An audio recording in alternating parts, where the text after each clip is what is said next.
from money transaction to a moneyless transaction, it's much better to prevent the corruption and to be more transparent in our transaction with our riding public. And that's the reason why, Mr. Chairman, I am trying to put out na ang tagal na, 6 months na raw daw ito na hindi pa po nabibigyan ng action at sa sinasabing hindi kumpleto doon sa memorandum of agreement daw po ninyo ay kumpleto naman yung scope of work na kanilang ginawa. But apparently, marami pa raw hinihingi itong tinatawag natin past control office sa pangunguna ng Mr. Labrador. At sinasabi, mga hinihingi pa po extra mga bagay na hindi nakasama sa scope of work. And as a matter of fact, Mr. Chairman, I can say in here, according to the provider, they have already spent like 38 million on this project. But hindi pa nga po nabibigyan ng kaukulang pagsisimula na dapat po ay mabigyan na po ng go signal galing po sa inyo, GM. Mo, ilagay kita sa next round kasi marami nang tumatawag eh. Okay, Mr. Chairman, Madam Chairman, GM Monreal, Secretary, sana po ay mabigyan po natin ng atensyon to. Naubusan na po ako ng oras at napakaganda po sana na ma-launch po natin to kahit man lamang sa Terminal 1 at may transport natin to sa iba pang mga terminal dahil ito na po yung vision ninyo, yung moneyless transaction. And I hear to the advice. I will pause for the meantime my line of questioning to the Department of Transportation. Yun lamang po at maraming po salamat. Gusto ko lang makuha yung commitment ni Secretary that we will be doing something on this. Mr. Sec. Okay. You have our commitment, Congressman Fernandez. Thank you, Madam Chair. Maraming salamat po, Madam Chairman. The next minority is Representative Argel Kabatbat. Kung Argel, you are recognized. Nasa Zoom pa po ba? Call again. Isa pa. Argel Kabatbat. Kung Argel. Wala po. Si Congresswoman Stella Kimbo. Hello po, Madam Chair. Can you hear me po? Nice. Hello po, Madam Chair. Can I be heard? Namin kayo, naririnig po. Ay, magandang umaga po. And good morning din po sa DOTr family, Sec Art. Good morning po. Sec Art, nabanggit niyo po sa isang hearing po sa Committee on Metro Manila Development, no, yung shortage ng public transportation dito po sa NCR. So ang una ko pong tanong is, ano na po ang latest update or latest estimate po ng shortage of public transportation dito sa NCR after you have reduced po itong social distancing protocol natin from 1 meter to 3/4 of a meter. And at the same time po, yesterday, in-increase nyo na rin po ang ating jeeps to 17,000 units po. Yusek Tugate. Madam Chair, with the permission of the Chair, to be able to directly answer the issue on the matter of managing the supply and demand because of the shortage of transportation. With your permission, may I ask in this order, Chairman Delgra and ASEC Pastor to make the appropriate response to the manifestation of Congressman Kimbo. Madam Chair.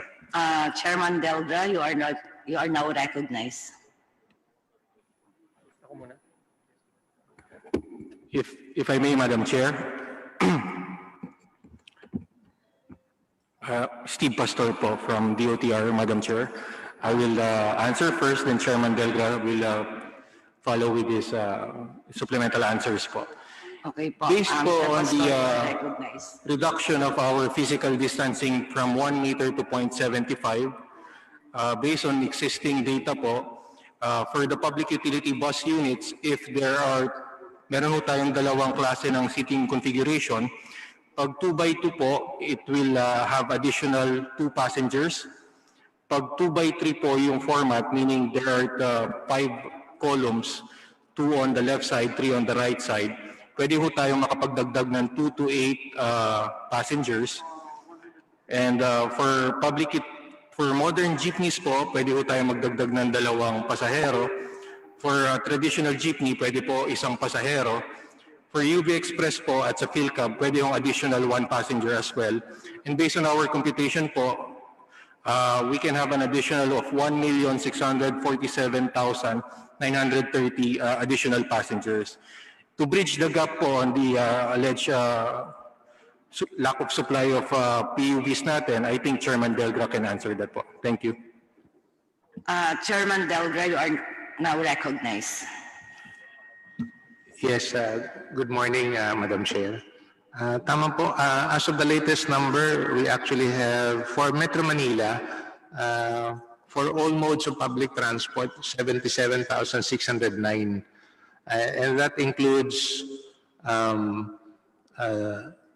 traditional jeepney of 17,372, modern jeepney of 786, public utility bus of 3,854, P2P buses of 387, UV Express of close to 2,000, taxi at 20,891, and TNBS of 23,968.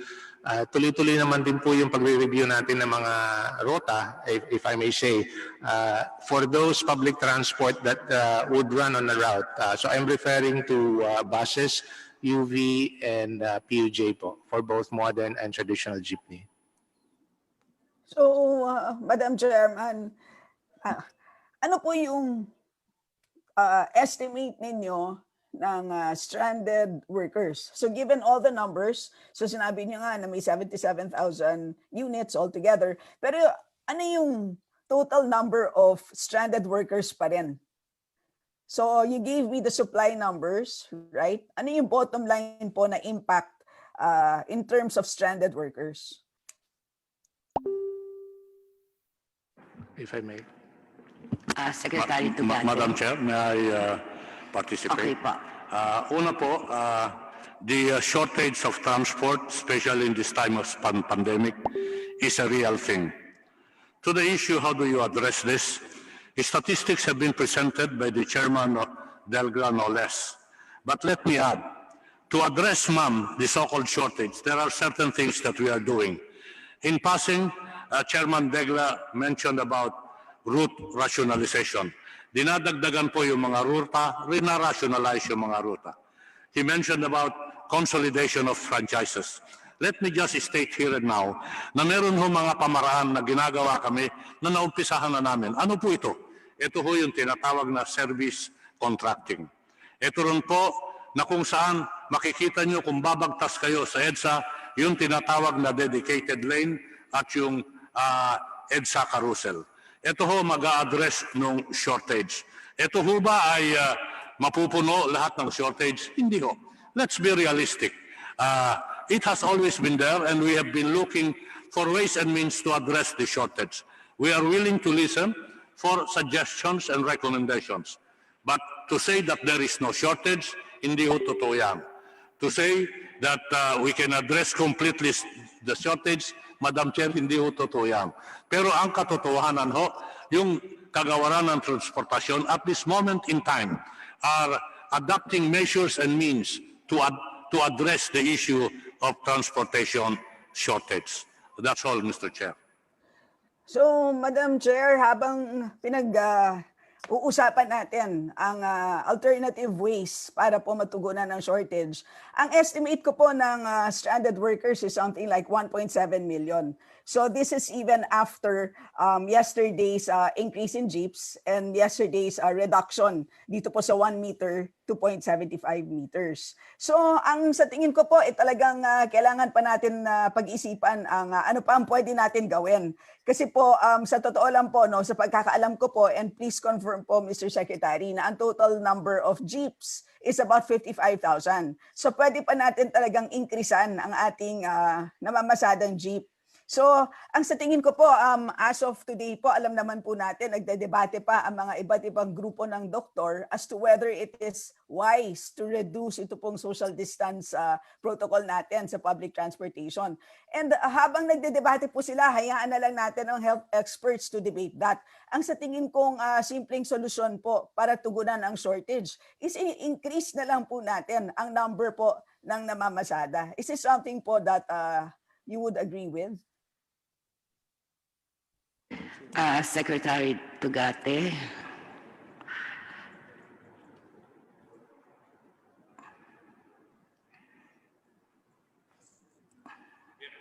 Yes, ma'am.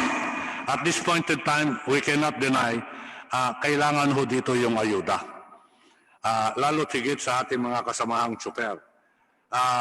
Ano ho yung mga ayuda na binibigay natin ngayon? Una ho, meron ho kaming rekomendasyon na tulungan yung mga tsuper dun sa 30% of their fuel consumption will be part of the subsidy to be given to the drivers.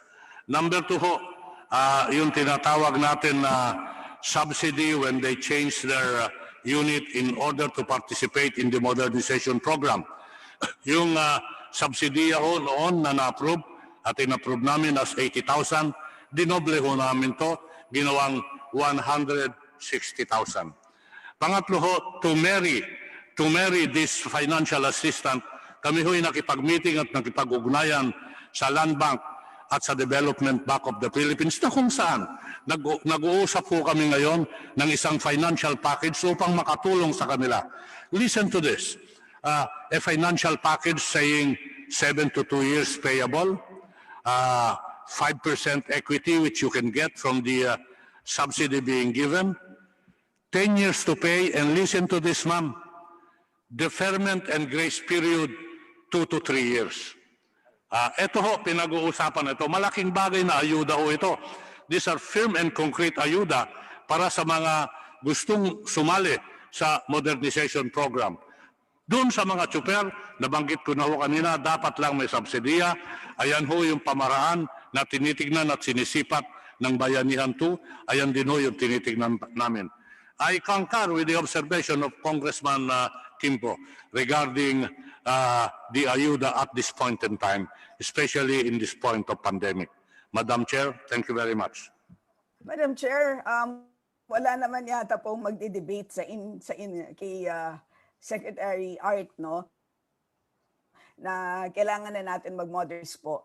Pero ang sa tingin ko po personally, baka po hindi po feasible na immediate po natin na i-modernize lahat ng jeeps. Kasi at this point in time po, talagang kulang na kulang po ang ating namamasadang jeep. But having said that, maganda rin naman po ang mga panukala na magbigay po ng subsidy for that purpose. Pero ang alam ko po, under Bayanihan 2, merong 9.5 billion po na subsidies para sa public transportation sector. Can you give us po the details there? Kasi yung 5.6 po dyan, so pagkakaalam ko, is for service contracting, which is again a very good idea.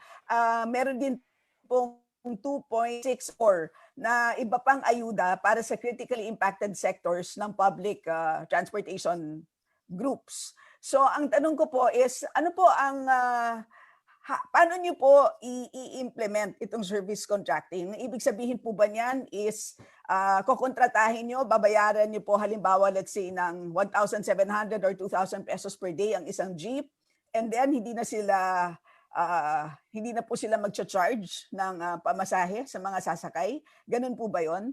And dahil kulang na kulang po ito, so while it's a good idea, tingin ko po kulang pa rin itong 3 billion for service contracting. Ano po ang gagawin niyo po? I mean, how will you choose kung sino po ang tatanggap ng service contracts? And at the same time po, sino po ang tatanggap po ng fuel subsidies? Congressman Kimbo, last question mo na yan, ha? Opo. I'll just wrap up after po sumagot si Sec. May we react, Madam Chair, to the statement by Congressman Kimbo on service contracting. Ano ho yung tinatawag na service contracting concept? Ito ho yung isang sistema na kung saan mangungontrata ho tayo sa mga bus franchisa, bus operators Naaandar ho yan, hindi ho mag-aantay ng pasahero yan. Hindi ho magbabayad yan on a passenger. Magbabayad ho yan on a per kilometer run. Kaya ang mangyayari ho dyan, yung travel under the service contracting will be predictable. Hindi ho maglalaban-laban yung mga bus at mga operators sa pasahero para umusad. Ito ho'y aandar at tatakbo maski wala. Kaya makikita nyo ngayon sa Edsa mayroong mga bus ho. Because of the headway we have established like 5 minutes, aandar at uusad yan, may pasahero o wala. Kailangan sundin ho yan. Now, to give you the details on service contracting, wala ho yung tinatawag natin na boundary system. At certain point, mawawala ho yung sistema na kung saan hindi aandar yung mga bus kung hindi puno. Aandar yan because of a given time. Ang bayad sa operator at sa mga bus, hindi ho per passenger but on a per kilometer run. There are two systems, the gross and the net system, which I will ask now Chairman Delga to explain and what system we are adopting with the permission of the Chair. Chairman Delga, you are recognized. Thank you, Madam Chair. Thank you, Mr. Secretary. Tama po absolutely correct ang sinabi ni Secretary Tugada insofar as the service contracting program is concerned. I'd like to put that in the context of what is happening right now, especially on the traditional jeepney, where they are running on a boundary system. Ibig sabihin po, yung driver mismo, boundary is just another term for upa. Ibig sabihin po, yung traditional jeepney driver, uupahin lang yung sasakyan at at the end of the day ibabalik yung sasakyan at babayaran yung upa doon sa operator. So for all intents and purposes, ito po yung siya po yung tinatawag na independent contractor kung saan yung operator have very little control or supervision over its driver. And having said that, yung pagpapatakbo ng public transport, lalong-lalo na sa jeepney, is left to the whims and timeline and motivation of the public utility driver. Pero babaguhin po natin yan kasi nga tatakbo po ito on the basis, not on the basis of ridership kung saan tumatakbo yung mga pampublikong sasakyan, buses, PUJ, UV, on the basis of ridership. Why is that? Because revenue is based on ridership.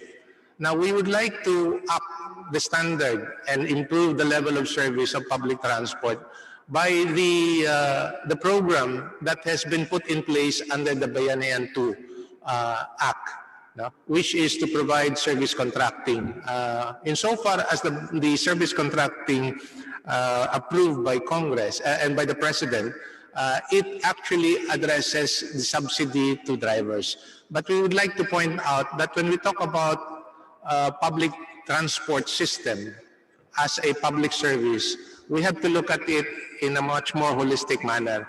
So we are working on the model devised by Congress by which the cost of or the income to the driver will be covered by the service contracting, but it will be set on certain parameters, yung tinatawag po nating key performance indicator, among which, as what was mentioned by Secretary Tugade, that payment will be made on a per kilometer run.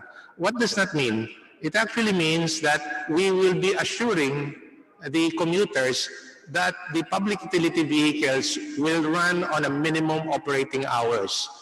And that is what they're being paid for, to run their vehicles on the street for the commuters. And that goes also for, not just for jeepney, but also for buses. Insofar as the type of service contracting that the technical team has recommended and what DOTr and LTFRB has approved, is that we will go with net service contracting. What that means is that for gross, for example, all revenue fare would go to government and the entire cost of the service will be paid for by government. But in order to get as much, what that means is that the cost per kilometer would be a bit higher if we're going to adopt the gross service contracting method. What the group have decided is for the net contracting so that we would be able to have more units on the road because the cost per kilometer now under a net service contracting would be lower. Why is that?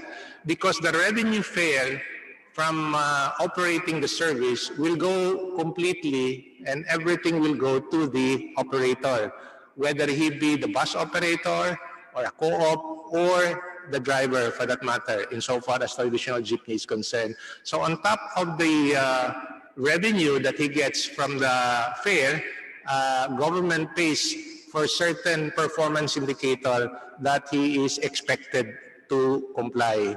So yun po ang the result of that, if I may explain further, is that two things. We would be able to spread the benefit by having more units on the road. Pangalawa, since we're talking about predictability and reliability of the level of service, we would be limiting it to those running on routes. Ibig po sabihin, buses and PUJ. We don't consider taxi or TNBS under the program because they don't run on routes. They simply would go after ridership, basically. So yun po ang ginagawa po natin ng mga preparasyon so that when the time comes for us to implement it, we'll be ready to implement it. That would be all, Madam Chair. Thank you very Madam much. Chair, just to Thank you wrap very up. much, Madam Chair God. Chair. The chair would like to recognize from the majority, Vice Chair Juni Kua.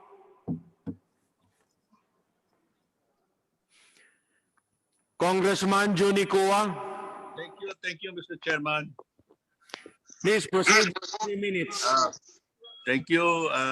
Good morning, my dear colleagues. Good morning, the OTR family headed by Secretary Tugade, a friend of the province of Quirino. Mr. Chair, I just want to make a short manifestation of support for the Department of Transportation. We all are aware of the seriousness of the impact of the COVID pandemic upon the transport industry, land, air, sea, all under the supervision and jurisdiction of the Department of Transportation. And transportation is a strategic service needed by the country. So having said that, I think during this moment of crisis, the department really needs our support. And therefore, I think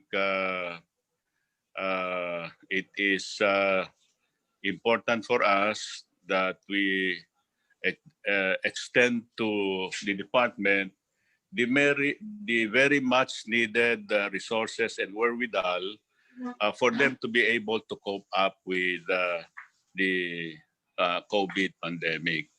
So I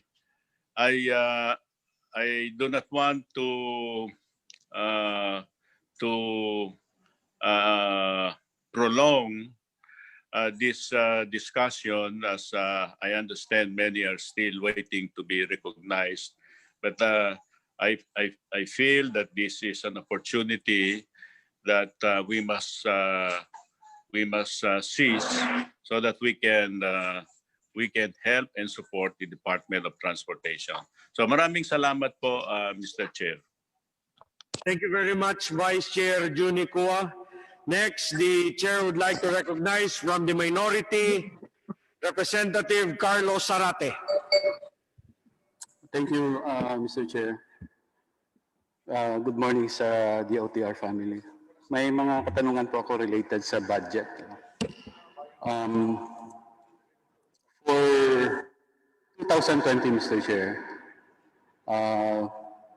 the disbursement rate of DOTr at least until June of this year is already at 64.4% for the first semester.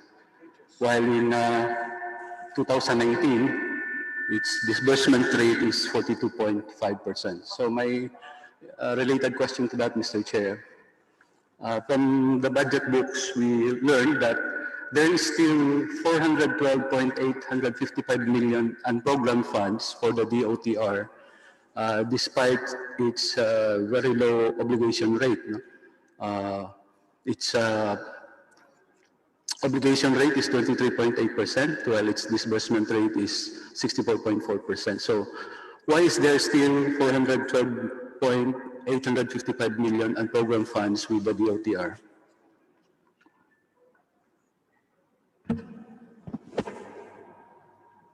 DOTr.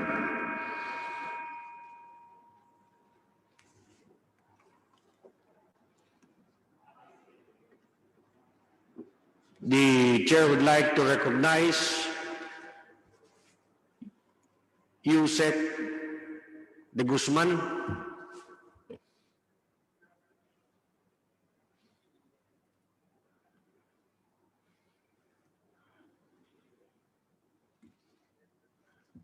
With the permission of the chair. Yes, please proceed.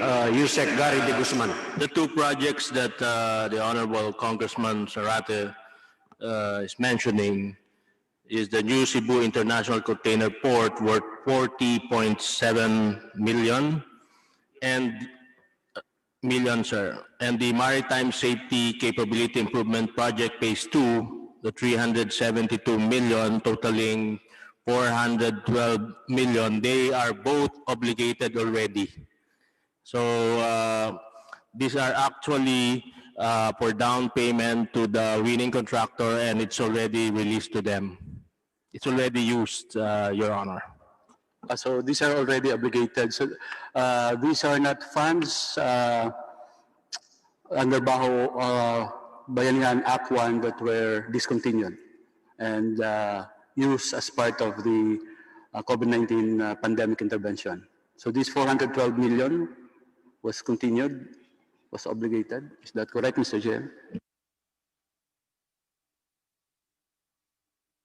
Yusek de Guzman. These two projects are not part of the realigned funds for the Bayanihan 1, sir. They are not part of it. Thank you, Mr. Chair. Your disbursement rate in current year is low, no? So I suspect that must be because of the pandemic. No? But I also observed, Mr. Chair, that in previous years, your disbursement rate is also not that high. No? For example, in 2019, as of December, your disbursement rate is only 42.5%. Then in 2018, your disbursement rate is 40.7%. In 2017, 31.3%. Despite the fact na wala naman yung pandemic during those years. What were the reasons why? No, despite the fact napakalaki nung inyong obligation rate. But yung disbursement ninyo ay maliit, Mr. Chair.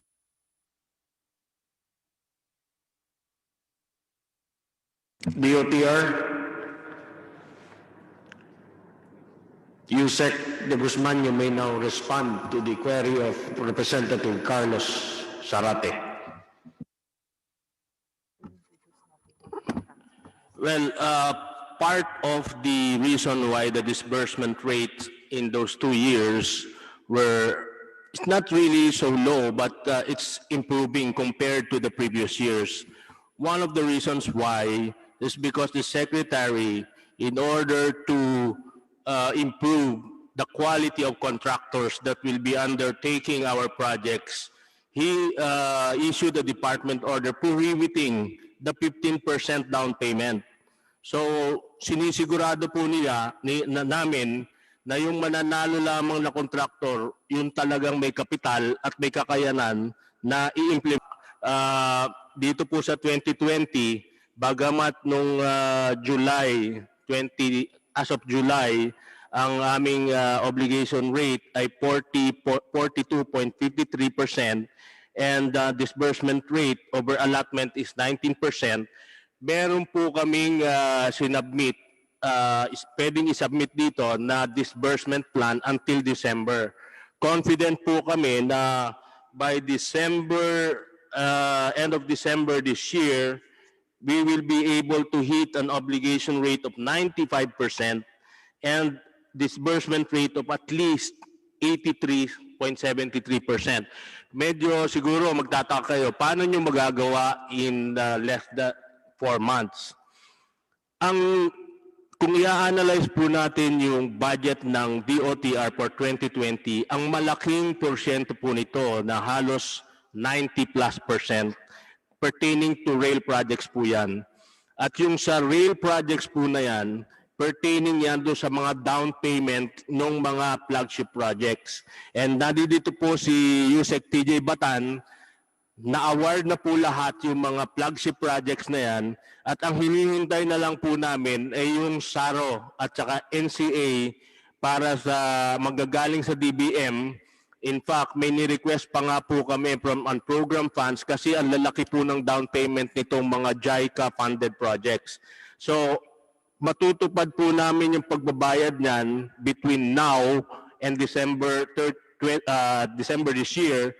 So we are confident that we will be able to greatly improve our obligation rate in comparison to our total budget for 2020, as well as the disbursement rate. Kasi paglabas po ng NCA, bayad na po kaagad yun doon sa mga kontraktor ng mga Hapon. So hindi na po halos sabay, obligation and disbursement, pareho po siyang mag-i-improve until December. Salamat po. Thank you. Representative Zarate, you may continue. Thank you, Mr. Chair, for that answer. Actually, talaga idudug. Yes, parang gusto kong magdagdag. Mr. Chair, Yusek TJ Batan, you would like to respond? yes, Mr. Chair. You have the floor. Thank you, Mr. Chair. Mr. Chair, since the rail sector po make up a very big portion of the DOTR's budget, I will just like to use 2019 po as an example. In GEA 2019 po, the rail sector po was appropriated 37.8 billion pesos. But we were able to disburse po 38.9 billion pesos. Yung difference po nito, kinuha po namin from the unprogrammed appropriations. And the reason po why we are noting this is because just to demonstrate po that the programmed appropriations that are being given to us at the beginning of the year by Congress, we are actually able to disburse even more po. So we have been utilizing the unprogrammed appropriations. As you can see po on the screen, on the right side po, this explains why. Noong 2016 po kasi, ang nadatnan lang po namin na kontrata under the rail sector was 9 contracts. The rail sector po had 9 contracts with an aggregate contract cost of 113 billion pesos. As of 2020 po, by end of 2020, that number will go up po from 9 contracts up to 38 contracts. At this very moment po, we are at 27 contracts. We are signing po the balance in the next 4 months po, Mr. Chair. Ang aggregate contract amount po namin ngayon has gone up from 113 billion in 2016 up to 815 billion. And by 2022 po, from 9 in 2016, we would be managing 64 total contracts from 113 billion po in 2016 up to 1.4 trillion pesos. So ito po, Mr. Chair, yung just to give context doon po sa aming continuously increasing disbursement rate din po, and that we have been fully utilizing po and disbursing yung amounts po that are given to us at the beginning of the year, Mr. Chair. Thank you very much, Yusek TJ Batan. I would just want to inform Representative Zarate that he has used his 3 minutes, but Representative Franz Castro is giving her 3 minutes to you. So you may continue. Thank you, Mr. Representative Carlos Zarate. Thank you, Mr. Chair. Thank you for the answer. Kaya ako po tinatanong yon dahil nga dito po sa budget natin for 2020, halos 99.75%, no? Rail. And so ibig pong sabihin, halos 100% ng budget ninyo ay papunta sa rail. If your disbursement rate is that low, no, or you are saying it's increasing but still below 50%, ay may problema po sa tingin natin doon. Ano? Now, again, while you have a low disbursement rate, no, well, we also learned from the budget books, no, that you are spending more than what you are appropriated, and also with increasing level of appropriation every year, no. And probably we need an explanation for this. No? For example, in 2016, yung GAA appropriated you 42.6 billion, but you expended 69.3 billion. 2017, 53.3 billion. Ang actual po ninyo is 65.3 billion. 2019, fast forward, you were appropriated 67.6 billion, but yung actual budget po ninyong gastos is 87.9 billion. Although probably you already explained this earlier, but we need a detailed explanation, no? Paano nangyari yun? Ang inyong appropriation is low, but your actual expense, no, or disbursement, for that matter, is high, Mr. Chair.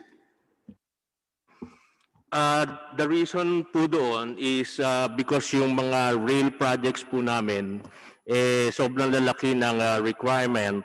Ang ginagawa po dyan, once it is backed by a loan agreement, like our ODA funded projects, kung ano po yung kakulangan ng kailangan nilang bayaran within the year, humihingi po kami sa unprogram funds. Kaya hindi po yun nakalagay sa gaan namin. So pag nirelease po yung unprogram funds, diretso bayad namin doon sa contractor.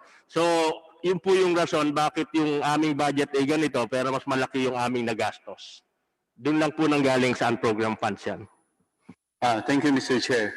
Now, Please proceed to your next question. So my next question, kaya po natin tinatanong yan, dahil nga karamihan dito sa mga proyektong ito, hindi naman ito locally funded. Utang ito. So kaya po kailangan busisihin natin dahil mga utang ito, no, na in fact even after the DOTr administration is no longer in Malacanang, yung utang na ito babayaran ito ng mamamayang Pilipino, no.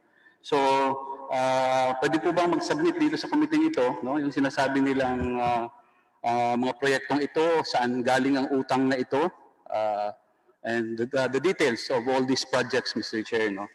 Dahil sa experience po kasi natin, Mr. Chair, no, ang pondo nanggagaling sa buwis ng mga Pilipino, no, but ultimately, the project that we funded landed in the hands of the private sector. No?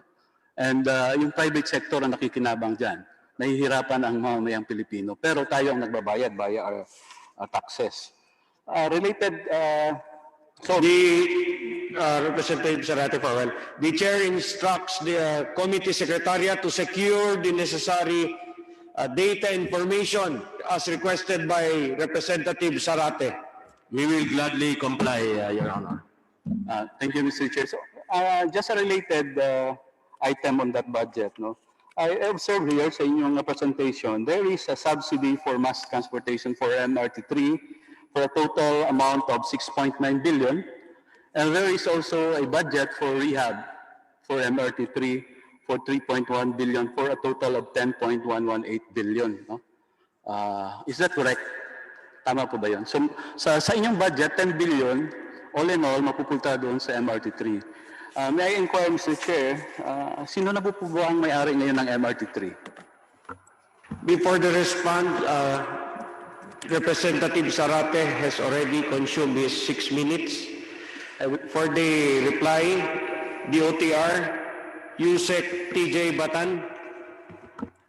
Mr. Chair, under government's books po, ang may-ari pa po ng MRT3 is yung MRTC po, yung private sector proponent po natin, whom we will continue to pay yung equity rental payments po up to 2025. The owner is Para klaruhin lang natin, Mr. Chair. MRTC po. It's the private sector proponent po that built the MRT3 in 1998. So it's owned by the private sector still. That's correct po, Mr. And for 2020, we will be giving 10 billion for MRT3 for rehab and subsidy. Yeah. Tama po ba yung pagkakaintindi ko, Mr. Chair? Ganito po, Mr. Chair. Ang MRT3 po may 3 line items sa budget. Yung unang line item po, yung tinatawag nating MRT3 subsidy, yun po yung pambayad natin na amortization doon po sa ating doon po sa MRTC, yung private sector. Pangalawa po, nandun po yung MRT3 rehabilitation. Ito naman po yung binabayad natin doon po sa Sumitomo, Mitsubishi Heavy, na siya pong nagsasagawa ng rehabilitation and maintenance ng MRT3 ngayon po. Yung pangatlo pong line item, yun po yung sa MRT3 operations and maintenance.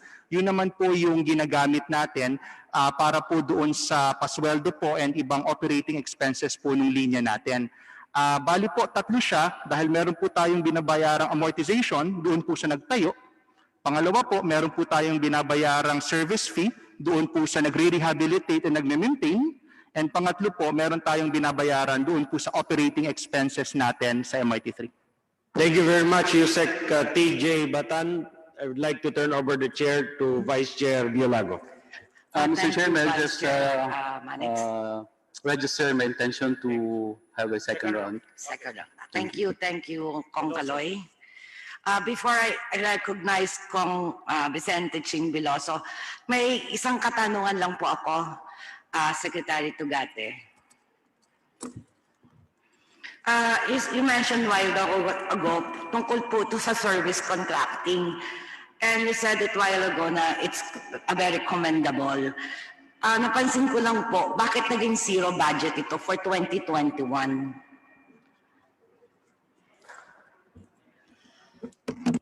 Yung service contracting ho na gagamitin sa pandemya ngayon, napabuod ho yan dun sa tinatawag natin ng Bayanihan 2. Ang plano ko natin, i-expense itong sa Bayanihan 2 sa service contracting by December. Pero ang gagawin natin, yung termino aabot hanggang sa 2021.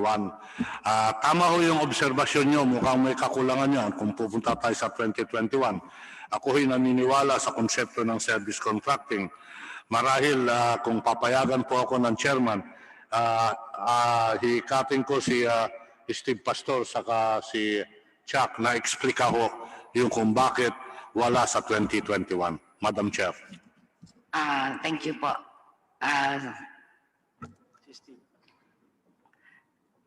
Yes, if I may, Madam Chair. Sige po, Chairman Delbra. Opo. The service contracting program under the Bayanihan 2 is only until December of this year. And it has been the strong belief of Secretary Togade to continue with this program. And we need to institutionalize this. And it's a very good point that you have raised, Madam Chair, as to why there is no budget for next year. So we leave that to Congress to provide funds to continue with this very, if I may say, very good initiative, because it never happened before in the history of public transport service in the country. If I may offer an opinion, as mentioned earlier by the Vice Chair, that public transport is public need, and therefore it is government's responsibility to provide that public need. And if there's a way to institutionalize providing for that public need, it would be, among others, through the service contracting program po. Thank you very much. Saan po natin kukunin yung pondo kung itutuloy natin to for 2021?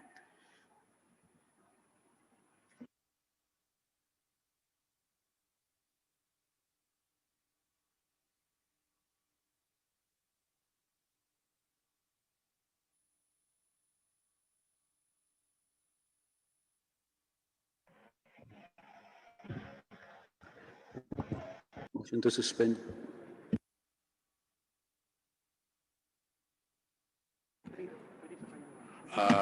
Madam Chair, can you give us 5 minutes just to... Okay. Session. Suspended. Hearing is suspended.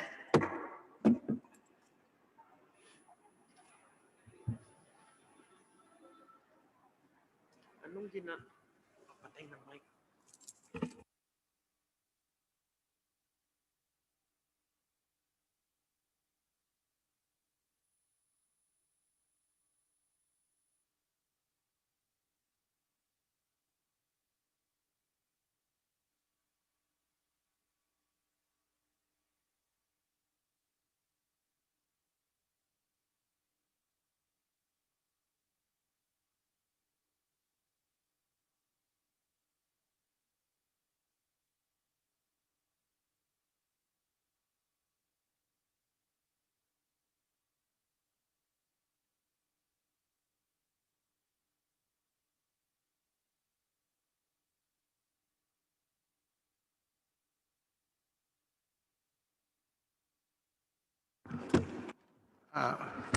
Yusek, Gary? Madam Chair? The meeting is now resumed. Okay po, Yusek Gary. Madam Chair, yung budget po nga ng service contracting is only for this year. Pero kung may programa po ng road sector natin na although until this year lang yung limit ng budget appropriation, ipoprogram po yon until next year. Gusto po naming humingi na gamitin itong pagkakataong ito kung gusto po nating ituloy-tuloy pa yung service contracting para sa benepisyo ng ating mga drivers, PUJ and PUBs. Siguro po kailangan namin ng suporta ng Kongreso para mabigyan kami ng sapat na budget para ituloy namin yung proyekto.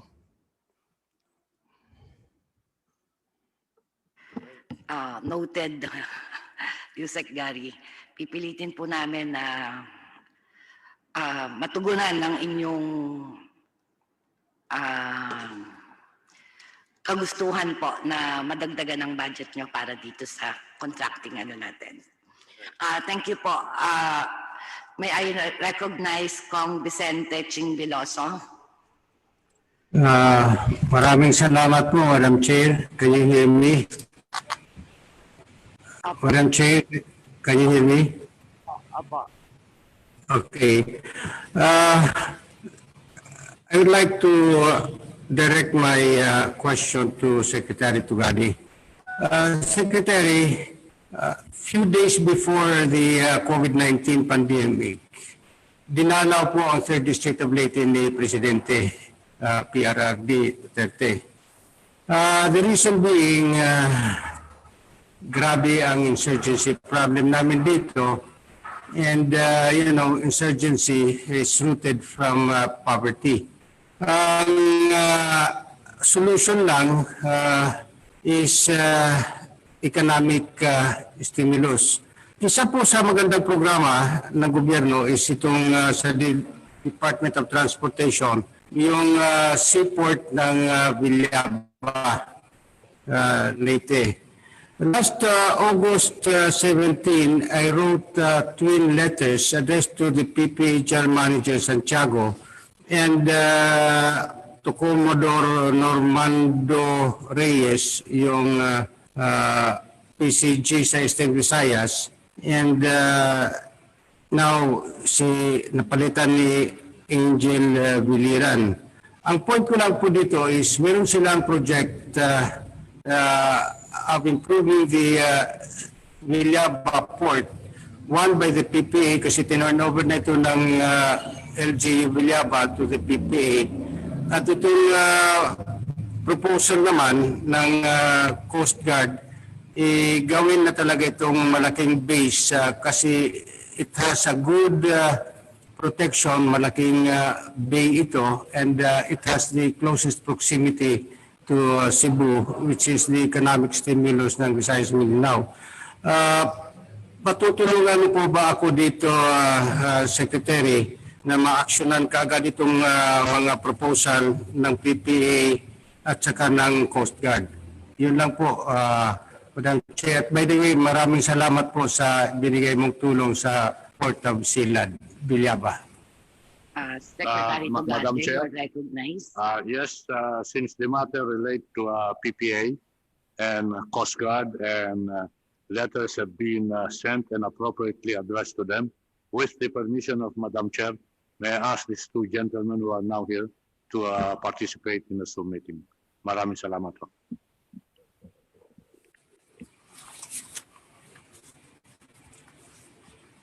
Madam Chair, pasensya na lang kung paminsan-minsan tinatawag ko. I'm having problems with Okay lang po. the system.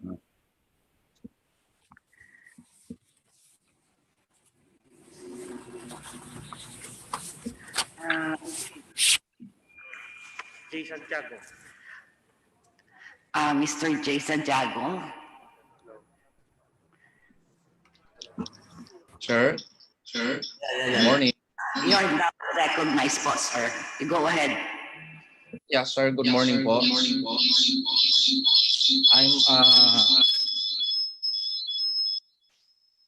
I'm Primo Elvin Shosana. I'm representing Attorney J. Daniel Santiago.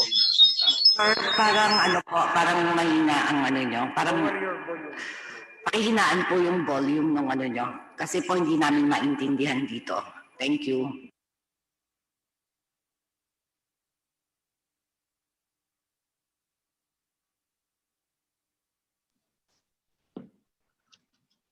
Madam Chair. Good morning po. Madam Chair, I think somebody beside the person is also opening a Zoom account, so nagfi-feedback. Kaya pwede bang maghiwalay sila para walang feedback po.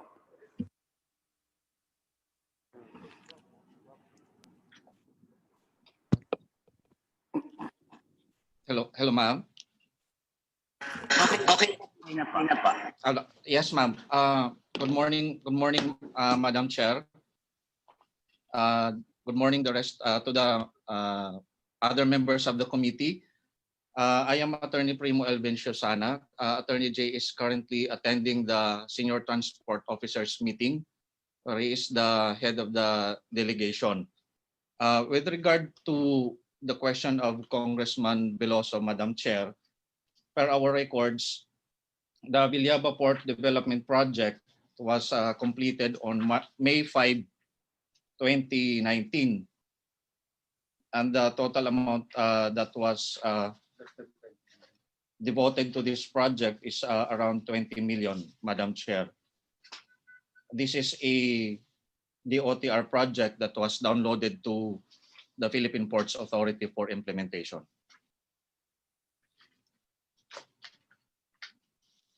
Sabihin yan na magagamit na po itong seaport na ito, Madam Chair. Yes, Madam Chair. Yes, Congressman Veloso. That seaport can already be used po.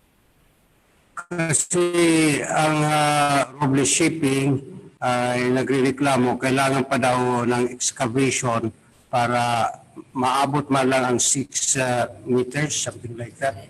6 meters na depth na kailangan nila. Kung mas mapapalaliman po daw, mas maganda. Ano pong masasabi niyo, Madam Chair? Yes, Madam Chair. Yes, Congressman Veloso. We will ask our engineering department to conduct a survey preparatory to possible dredging, Madam Chair. Thank you for that. Yung Coast Guard po, Madam Chair, may we now ask the head of the Coast Guard. Sir, good afternoon. Good morning, sir. I am Commodore Ramos, sir. I am representing the Commandant of the Philippine Coast Guard, Admiral George Ursabia, who is also right now, sir, at the meeting for the senior transport meeting, sir. So, in behalf of the Coast Guard, sir, we are studying, sir, the area, sir, that will be put for the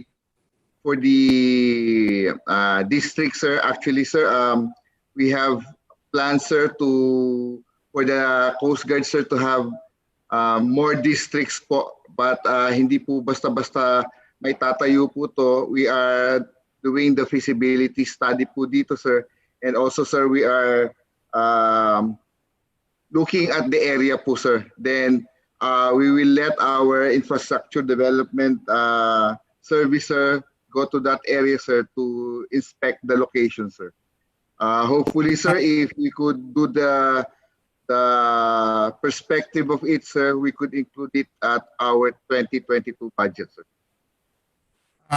Madam Chair, may study na po ang local Coast Guard dito through Commodore Normando Reyes. In fact, I required already the LGU to convey the rights nila to reclaim a portion kasi kailangan ng Coast Guard ng 2 hectares. Nandito na pong mga dokumento, binigay na po sa kanila last August 17. Sana po ma-actionan na favorable itong pangangailangan natin. Ulitin ko po, ito ang pag-asa ng 3rd District of Leyte. Wala kaming effort. Ito lang ang magkakaroon tayo ng stimulus for economic development para ma-address ang urgency problem dito na binibigyan pansin na po ni Presidente Duterte when he visited our area few days before the COVID-19. Namigay pa nga siya ng mga lupa doon sa insurgency, yung mga talagang pinaglalabanan.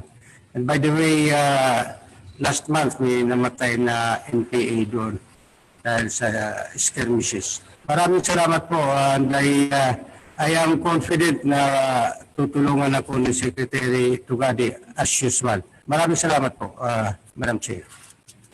Yes, sir, we will act on it, sir, and we will give you a feedback po, sir.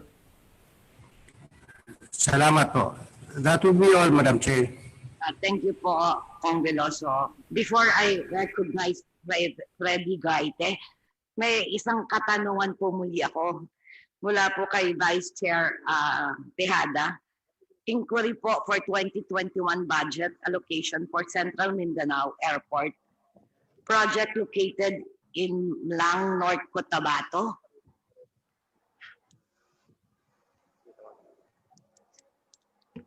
Sino po ang... Yes, good morning po, Madam Chair. Good morning po. Sa Lang, Cotabato, currently, would like to report that in 2015, and under DOTr, out of 69 lots acquired, out of 81 lots sold, and then ongoing yung site acquisition. And then sa 2018, may construction ng perimeter fence. Ang target completion ho niya is 2021. Ongoing ho siya ngayon, it's only, it is 37.36% complete. Sa 2019 naman ho, merong 92 million on expansion of apron and construction of taxiway. Ang target completion ho niya is November 2020. Ongoing din ho, 23%. Dito ho sa proposal ho ng DOTr, it's proposing for 2021 ho, an additional budget of 87 million. That's what I have, Madam Chair. Thank you po, Captain Yongko. My next question po is commitment from DOTr and LTO to include in their 2021 budget funding for the construction of building for LTO district office in Cabacan, Cotabato.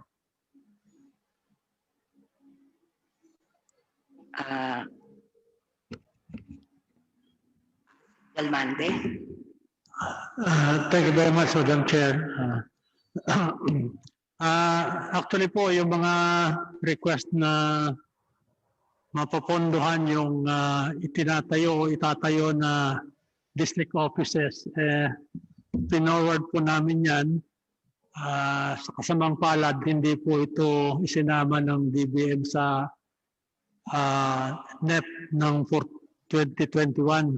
Pero uulitin po namin yon at hopefully pag kumbaga po gumanda-ganda na ang sitwasyon, baka po payagan na. Marami po kaming isinulong na panukalang pagtatayo ng district offices at extension offices. Bagamat kailangan po ang pondo, wala pong pondong LTO para gawin ito ng LTO. Kaya po umaasa kami na papayagan po ng DBM. Ganun pa man, i-reiterate po namin ang aming request dahil kailangan po talaga na makapagdagdag tayo ng mga district offices sa buong Kapuluan, Madam Chair. Maraming salamat po, Asek Galvande. Now I recognize Kong Ferdy Gaite. Yes, isang magandang umaga sa ating lahat. Madam Chair. 3 minutes po given by Kong Kulamat. Salamat po ng marami sa ating mga mahal na mga bisita at gayon din mga kapwa kawani at lahat ng nanonood via virtually dito sa ating DOTr briefing. May ilang katanungan lang po ako hinggil sa pinapanukalang budget ng ating DOTr na relatively malaki, no? Tumaas by 60 transport route plan, and for which they would have a significant, if not an important role in having to plan their own transport needs in their own in their respective localities as well, Madam Chair. So ongoing po yan. Meron na pong if our memory serves right, there are already about more than 300 LPTRPs that have been submitted to LTFRB for consideration and approval on the plans that have been submitted by the LGUs. Yes, Mr. Chair, I'm glad na meron ng study because yan yung matagal na hinahanap para quote-unquote ma-rationalize yung sinasabi nating public transport system. Especially concerned ako po doon sa ating mga jeepneys. Well, of course, sa lahat ng public transport, pero sila kasi very visible na kwento nga ni Kong Arlene, makikita natin, nanlilimos, hindi po mapasada, nanlilimos sa kalsada. I checked your data on the existing current policies, yung inalaw na ng LTFRB na bumiyahe, roughly 30% lang, no? A little under 30%. Example sa jeep, ang inaalaw niyo lang ay about 29.48% sa Metro Manila. Although, of course, wala akong data for the total jeeps nationwide, but this is only Metro Manila. For the buses, again, about 28.9% are only being allowed to fly their usual routes. But of course, marami pang restrictions regarding the capacities, passenger capacities, etc. Nakabahala dahil kanina tinatanong ni Congressman Stel Kimbo na hindi ba dapat ang solusyon na ay ibalik na sa mga ruta sa halip na yung mga solusyon na yung social distancing liitan yung social distancing, and instead bakit hindi na lang ibalik majority if not all of the jeeps who are flying the routes before, kasi meron namang mga pwedeng gawing mga measures para ensure pa rin yung safety ng mga pasahero, pero natatakot at super kasi sinasabi nga nila itong bang 30% na lamang na inaalaw na mga bumabiyahe ng mga jeeps in particular, ito ba ay direksyon patungong phase out, Madam Chair?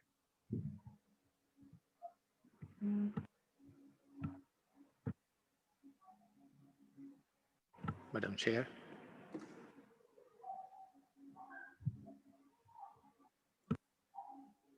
Madam Chair. Madam Chair. Sino po ang pwedeng sumagot?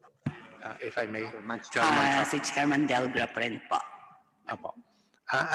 If I may start our comment on the last statement of the good congressman, wala po tayong phase out ng PUJ. In fact, we're trying to improve the level of service of the PUJ service po all across the country under the PUVMP. Now, having said that, we know that we actually have already deployed something like 43% of the current units of PUJ. We're referring to the traditional jeepney, by the way, in NCR. No? But we would like to take note, however, that insofar as the deployment of public transport, and more particularly PUJ, as mentioned by the good congressman, ongoing po yung pag-assess and insofar as having to put them on the road, because these are what you call route-based modes of public transport. As we all know, during the suspension of public transport when Metro Manila was under ECQ, it gave us the opportunity to address the mistakes of the past, which is actually to assess, review, and rationalize the routes that were in place for many decades. And alinsunod na rin po doon sa DOTr policy on the hierarchy of public transport, na iayos po natin yan unang-una doon sa mga buses at sinunod po natin yung mga ibang modes of public transport, no? A modern jeepney as well as the traditional jeepneys and the UV Express. So tuloy-tuloy naman din po yung study na ito at tuloy-tuloy din po yung pagde-deploy po natin bawat linggo. So as I've said earlier, ito yung pagde-deploy po natin immediate, urgent, short-term insofar as the need for public transport is concerned. But at the same time, we're looking at it in a much bigger picture on the two major route rationalization studies that we have mentioned earlier, kung saan matingnan natin sa kabuuan yung estado ng public transport system sa Metro Manila under the MUSEP route rationalization study, as well as yung estado ng ating public transport sa mga probinsya at sa mga ibang mga region sa Pilipinas po. Salamat, Madam Chair. Salamat din sa kasagutan. Meron ho ba tayong time frame? Kasi since March, tigil pasada na yung ating mga jeepney drivers. Yung study, sinabi ng yung sa study on public transport, November pa lalabas. It's been 6 months, 5 months into the pandemic since the tigil pasada. Nakikita na natin yung ating mga jeepney drivers na lilimos sa kalsada. Oo, tama, kailangan nila ng ayuda, pero of course kailangan rin nila maghanap buhay. Alam natin na hindi forever yung inaprubahan na Bayanihan Ihas One Act at ngayon itong Bayanihan to Recover as One Act. And we'd like to remind again, buti na lang na clearly, kahit sa Bayanihan to Recover as One Act, specifically in Section 4, item FFF, there shall be no phase-out at the national and local level of any modality of public utility vehicle as the industry transitions to a new normal. At sinabi nyo na kanina, kasama ang jeep dyan. Malinaw po yan, ha? No phase-out, kasama ang jeep dyan. Tama po ba ang aking pag-unawa, Madam Chair? Chairman Delgra. Madam Chair, we have been very clear at the start when the PUVMP under the program that has been set by the DOTr, the PUJ is one of the modes that we are addressing. And that's the reason why we're saying that PUJ as a mode is part of the modernization program. So wala po tayong phase out dun sa mga PUJ na yan. As I've mentioned earlier, we are in fact improving not just the unit, because when we talk about running a public transport service, we're talking about an entire system having to run it. Not only in terms of deployment, headway, hiring, operating costs. So, yun po ang tinitingnan natin dito sa kabuuan when we run a system as complicated as public transport. As it is now, the boundary system is the decades-old policy or practice that we are trying to address under the modernization program. But the PUJ will remain as a mode of public transport, and that is what we have been saying time and again insofar as the issue of the PUJ is concerned. Thank you, Madam Chair. Hindi pa nasagot yung isang tanong ko, when do we expect the resumption ng mga jeepney? If not 100%, at least malaking bahagi ng kanila. No? Kasi binanggit nyo 43%, but from the data that I've gathered, nasa bandang 30% lamang. 16,213 of 55,000 in Metro Manila. So that puts it in under 30%. So sinabi nyo 43% na. So kailan makakabalik pasada ang ating mga jeepney drivers kung gayon? And clarification, sabi nyo po, these are the traditional jeepneys. These are not the quote-unquote modern jeeps, which are actually not modern jeeps but minibuses. Kaya po gusto malaman ng yung mga dati nang pumapasada mga jeepney drivers, kailan sila makakabalik mamasada, Madam Chair. Chairman Delgra, please. As we have mentioned, I'm sorry, Madam Chair, if I may. Let's go back to the numbers. Actually, it's not 55,000. And the latest data that I got is actually 41,986 for NCR insofar as traditional jeepneys are concerned. And we already have deployed around 18,000 units of this. No? So, as I mentioned earlier, tuloy-tuloy po yung pag-assess natin dito. The complexity insofar as route base is concerned is precisely to understand public need for public transport. Now, it is not as easy like having to bring back the taxi because the taxi does not have any route. They will just go around picking up passengers wherever passengers are on the road. But when we talk about route-based public transport, we need to maximize the efficiency of these modes of public transport by understanding their need. So marami pong elemento yan. No? We talk about distance, we talk about road configuration, we talk about route structure, and even the mode that we need to deploy, as well as having to understand the commuting behavior of people running on those routes. So ganun po ang ginagawa natin sa araw-araw po. Kaya if you notice, given the urgency as well, bawat linggo, and in fact the latest deployment of the PUJ for that matter was actually yesterday. No, we had another 1,158 units covering, if I'm not mistaken, 28 routes that we were able to open yesterday po, Madam Chair. Salamat, Madam Chair. Salamat po sa kasagutan. Yun po kasi yung importante sa masagot sana. Last question na po. Okay, salamat po, Madam Chair.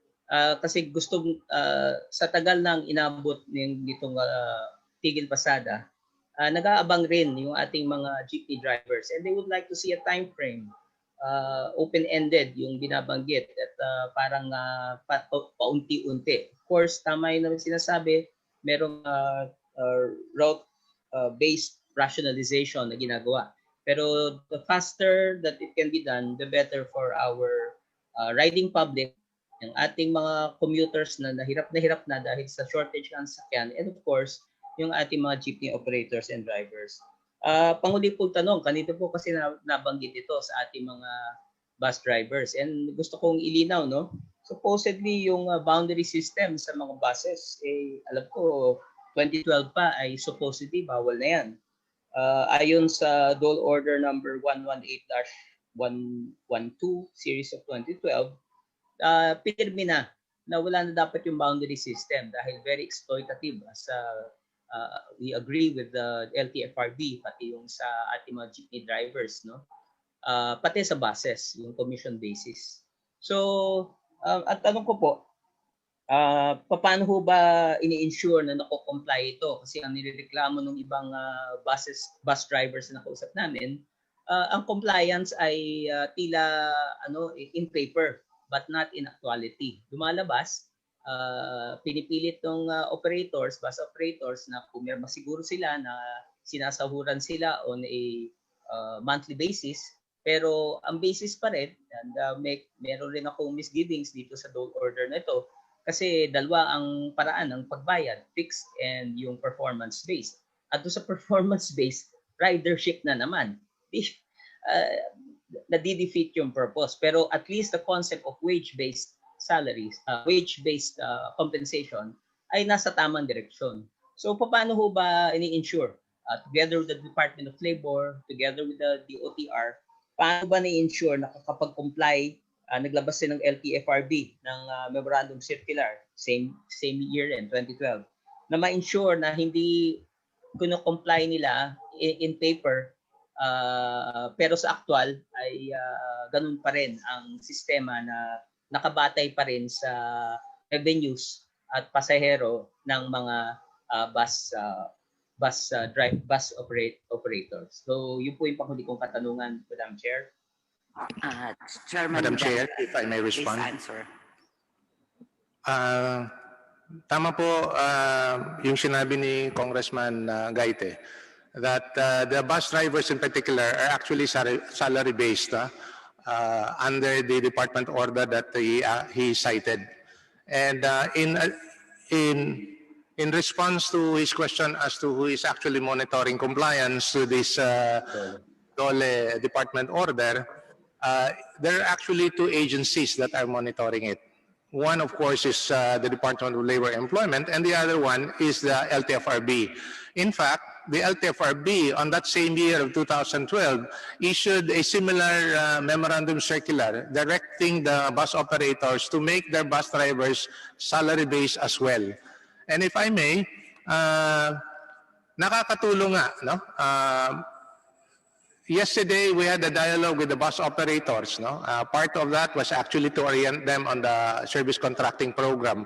At nailabas din ng mga sentimento at mga nangyayari dito sa bus industry, lalong-lalo na sa Metro Manila, kung saan, because the drivers are salary-based, they were assured of salary notwithstanding the decrease in the gross income of the bus operator. So that is just one proof that the bus drivers are actually being paid on salary base.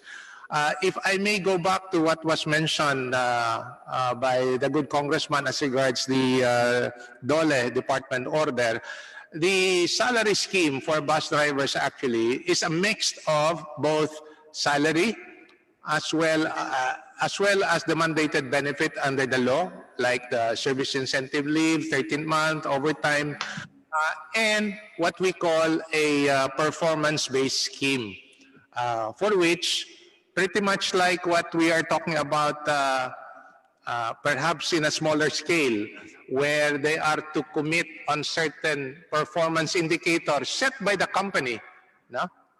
Akin to, if I may, to the service contracting program that we are pushing, meron ting mga additional incentives na binibigay sa mga bus drivers. Nung before pre-COVID po, malaki po yung kinikita nila by way of salary, benefit, and incentive.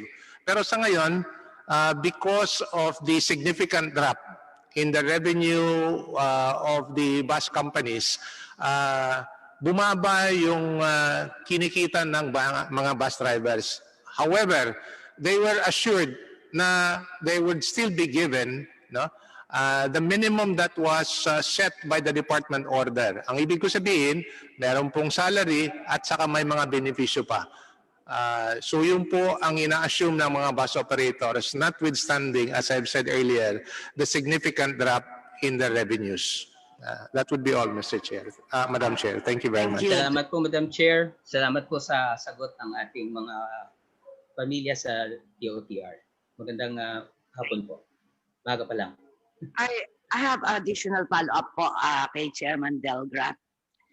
On the phased out issue po, Does it mean there will be no phase out of the PUJ mode, but there will be a phase out of operators who will not be able to modernize or shift into modernization?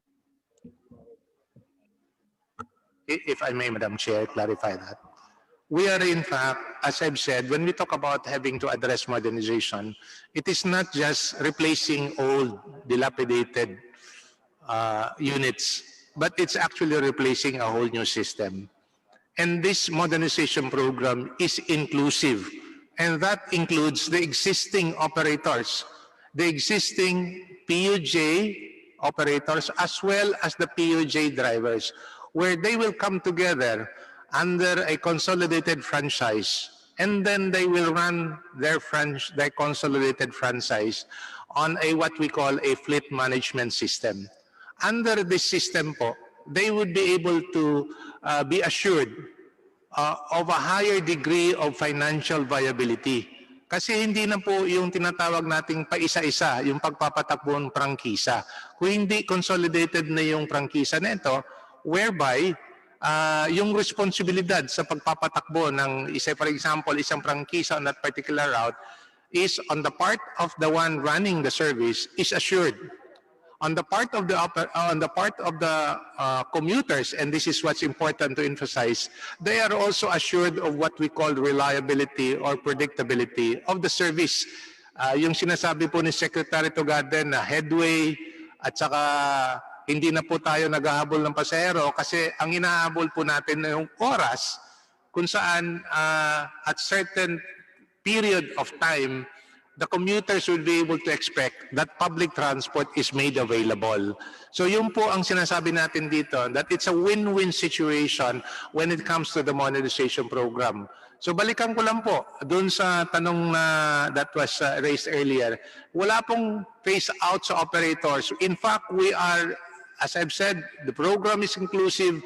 There all the operators, existing operators, are actually being invited to participate in the modernization program. Para tuloy-tuloy, tayong lahat, magtutulungan, maisulong po natin itong modernization program na ito. Salamat po, Madam Chair. Thank you po, thank you. The next one to interpolate is Kong Tebes. Pero ang sabi po niya, basahin ko na lang yung manifestation niya. Una sa lahat, I would like to commend the Department of Transportation for your relentless effort in implementing programs that will help our economy grow amid the COVID-19 pandemic. Ang transportasyon sector po ay isa sa mga importanteng growth driver sa ating ekonomiya. Last August 2020, I wrote MMDA Chairman Lim with the suggestion of following private vehicles to fly the designated bus lane. Periodically, napansin ko po kahit based on my personal experience, na yung mga bus lane, lalo na kapag rush hour, ay may mga oras na idle lamang o malimit ang pagdaan ng mga bus. According to our data, halos 100 na ang naitalang concrete barrier-related accidents along Edsa from June 1 to August 23, 2020. Marahil hindi lahat ng ito ay dahil sa bus. Pero yung mga aksidente sa bus ang may kasalanan. Ito ay dahil sa kanilang pag-overspeed o di kaya nakatulog o distracted driving. Ngayon, this representation suggests na gawa ng interval ang bus lanes na kung saan habang ang mga bus ay nagbababa at nagsasakay sa kanilang mga designated bus stop, ay payagang makadaan ang private vehicle sa loob ng bus lane with designated entry and exit points. We can also add entry lights in existing entry points from south to north and vice versa in bus lane to act as guide to motorists kapag pwede na silang dumaan sa bus lane. Say for example, 3 minutes na pwedeng dumaan ang mga private vehicles dito every 30 minutes. Sa pamamagitan nito, mapipilitan na hindi magpatakbo ang mga bus ng mabilis at maiwasan na aksidente. At the same time, mamamaximize natin ang lanes sa EDSA during rush hours na maaring mapagaan ang daloy ng trapiko. I hope this suggestion will be considered by the Good Secretary or the agency concerned, which is MMDA. Lastly, bilang isang Bicolano, ako po ay tubong Catanduanes. This representation would like to express our utmost gratitude to this administration and of course the Department of Transportation headed by Secretary Tugade for the two major transportation mega project that would benefit the Bicol region. Ito po ang Quezon to Bicol at ang PNR system from Tutuban to Matnog, Sursogon, na madadaanan ng mga major key cities sa Bicol. Sa pamamagitan po nito, ang mga proyektong ito lalong lalago ang ekonomiya ng mga taga-Bicol at maiahon sa kahirapan ng ating mga taga-probinsya. Ako po ay laging sumusuporta sa lahat ng inyong mabubuti at magagandang programa para sa bayan. May we continue to work hand in hand and help our motorists and travelers as we collectively win over this pandemic. Maraming salamat po. Madam Chair, We thank them for the very kind words of support and encouragement. And at the same time, we are making a representation that we will take up the suggestions in close coordination with MMDA and ACA quarterly. Madam Chair. Thank you po. Thank you. The next one to interpolate is Congresswoman Sara Ilago. Nandyan po ba? Congresswoman Sara.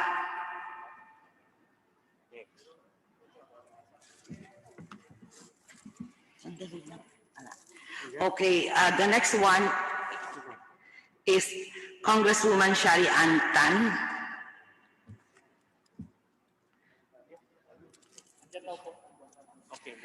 Kong Shari, you are recognized.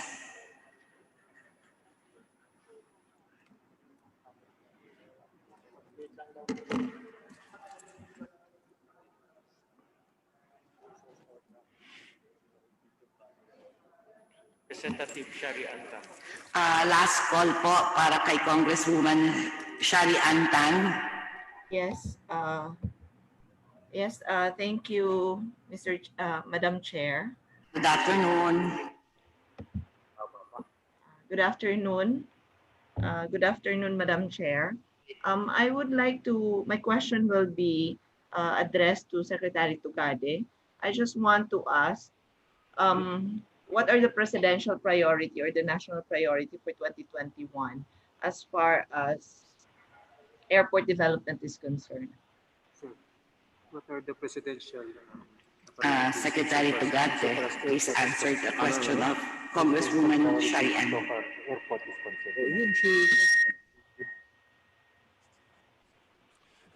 Madam Chair, may I be recognized? Okay po, kay Captain Sindoko na lang po. In the proposal of the DOTr for airport projects, with various presidential directives, we have identified 7 airports, and as well under the infrastructure flagship projects, we have identified 11 airports. We can submit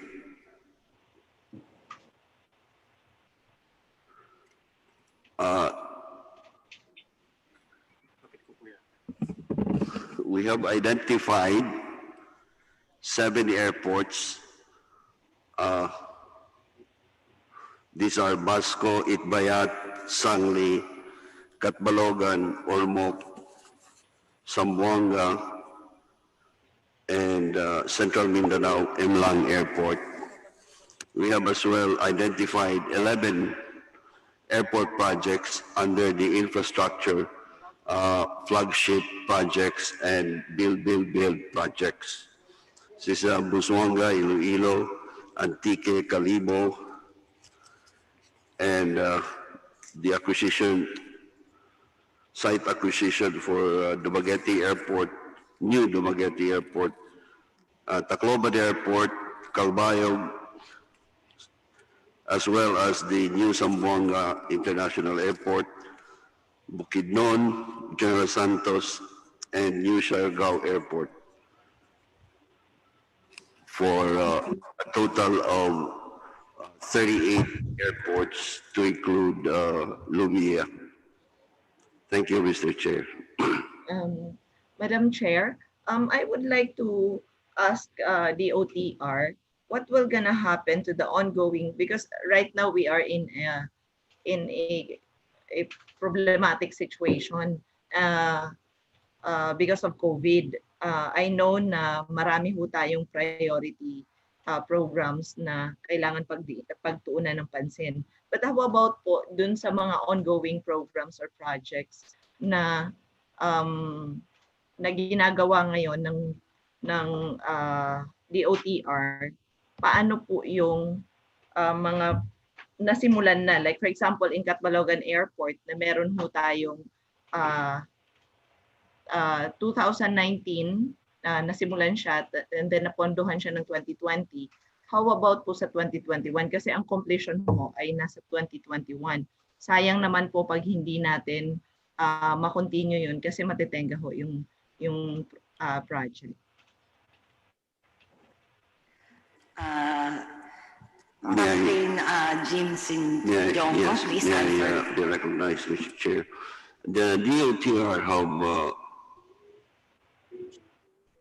planned out a catch-up way forward for those projects that started in 2019 and 2020, which is why the DOTr as well has prioritized these airports, so there's continuity in the construction and development of these airports. Thank you, Mr. Chair. At least, Madam Chair, at least ma-assure lang ho na mako-continue kasi ang worry lang ho namin, like for example in Catbalogan Airport, that it will be parang masa-stop siya for the 2021 budget. Again, I would like to thank DOTr for funding the Catbalogan Buri Airport way back 2019 and then 2020 and hopefully for 2021 kasi talagang eager and tuwang-tuwa ho yung mga taga Catbalogan na nalaman nila na matutuloy, mapupush through na yung airport kasi sobrang tagal na ho. It's several decades away na nasimulan siya pero hindi na continue. Sa ngayon lang ho na administrasyon, ito lang ho na nabigyan to ng pansin. So maraming salamat po, Madam Chair. Thank you so much, Secretary Tugade, for all the support to Catbalogan Buri Airport. And looking forward po kami sa lahat ng pwede pa natin gawin doon sa project. The next one is Representative Jericho Nograles. You are now recognized. Thank you, Madam Chair. Baka gutom na yung mga guests natin, Madam Chair. Okay lang ba, Secretary Tugade? I will make my questions brief and I'd like to direct it to the MIA. Is GM Eddie Monreal there? Yes, Kong, I'm here. Yes. Thank you. GM Monreal, may I ask you to confirm that the NAIA expansion proponent, GMR Megawide, failed to submit the required financial documents to fund the 107 billion peso proposal, that the deadline was last week, and based on the documents that were submitted previously, both the equity and finance portions that were submitted were not sufficient for the 107 billion peso proposal. Can you confirm that, GM Monreal? GM Ted Monreal, please answer the question of Kong Jericho Nograles. Through the chair, the documents have been submitted to ICC Technical Working Group already, and I cannot confirm nor deny that point because the documents are not with me right now, sir. But you are part of the negotiating team. Can you hear me? GM Madrial, Madam Chair. Hello. Madam Chair, I think we have a technical problem. GM Monreal. Mukhang natakot sa tanong ko, Madam Chair. Sino po ang pwedeng sumagot? Yusek Reynoso around, Madam Chair. Madam Chair, if I may, we're now bringing in Yusek Reynoso.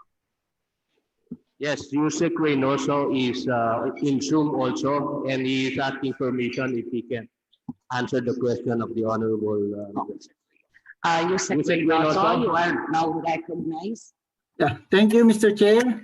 Thank you, Madam Chair. To respond to the query of Honorable Congressman Nograles, the GMR, Megawide GMR, indeed submitted some financial documents.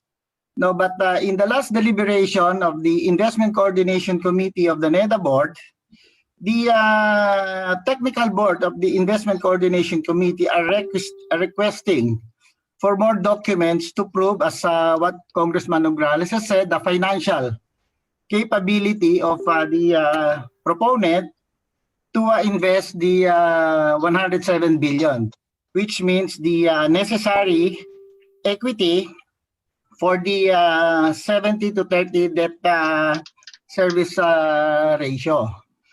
We are still, as GM Monreal has already stated, we are still awaiting the compliance of the consortium on the requirements of ICC so that we can review them and forward them and submit them to the ICC for their own evaluation and appreciation if indeed it is compliant with the requirements of the Investment Coordination Committee. Therefore, that's the status, Madam Chair, Mr. Honorable Congressman Nograles. Therefore, Madam Chair, by the answer of Yusek Reynoso, he is saying that Megawide did not comply or has not yet fully complied. Is that correct, Madam? Yeah, they have not fully complied because the ICC Technical Board are requesting for additional documentary proof of their financial capability. But as I said earlier, they indeed submitted some financial documents, but the evaluation and appreciation of the ICC is they still need some additional proof of their financial capacity, Madam Chair, Honorable Congressman Nograles. That's correct, Madam Chair. The ICC of NEDA did request for additional documents because what GMR Megawide submitted is that the total equity of GMR of Megawide is only 17.9 billion pesos when the required equity should be at least 32 billion pesos. So medyo malayo. Yusek Reynoso, Madam Chair, Yusek Reynoso, may I ask if the deadline to submit the documents was last week? Honorable, if I may respond to that, Honorable Congressman Nograles. Yes, please. Thank you, Congressman Nograles. The deadline actually was a timetable or a date that was set by the Manila International Airport Authority so that we can expedite the processing of the proposal of the unsolicited proponent. But it's really up to the NEDA or the ICC to prescribe the final deadline. But insofar as MIA is concerned, as I understand, they are really trying to compel the proponent, GMR Megawide, to submit as soon as possible so that they can already forward the requested documents by the ICC of the NEDA board, Mr. Congressman. Madam Chair, the reason why I'm asking this is because when we talk about budget, we look at the numbers. we look at expenditures, we review the financial capabilities of our organizations. GMR Megawide has an equity of 17.5 billion pesos only, 17.9 as of 2019. If you compare that with the Manila International Airport Authority, the MIA alone has 47 billion pesos in equity, which means it is more than sufficient for the MIA to develop by itself. But for some reason, since 2016, tinanggal ang priority expansion ng NAIA sa ating government priority projects.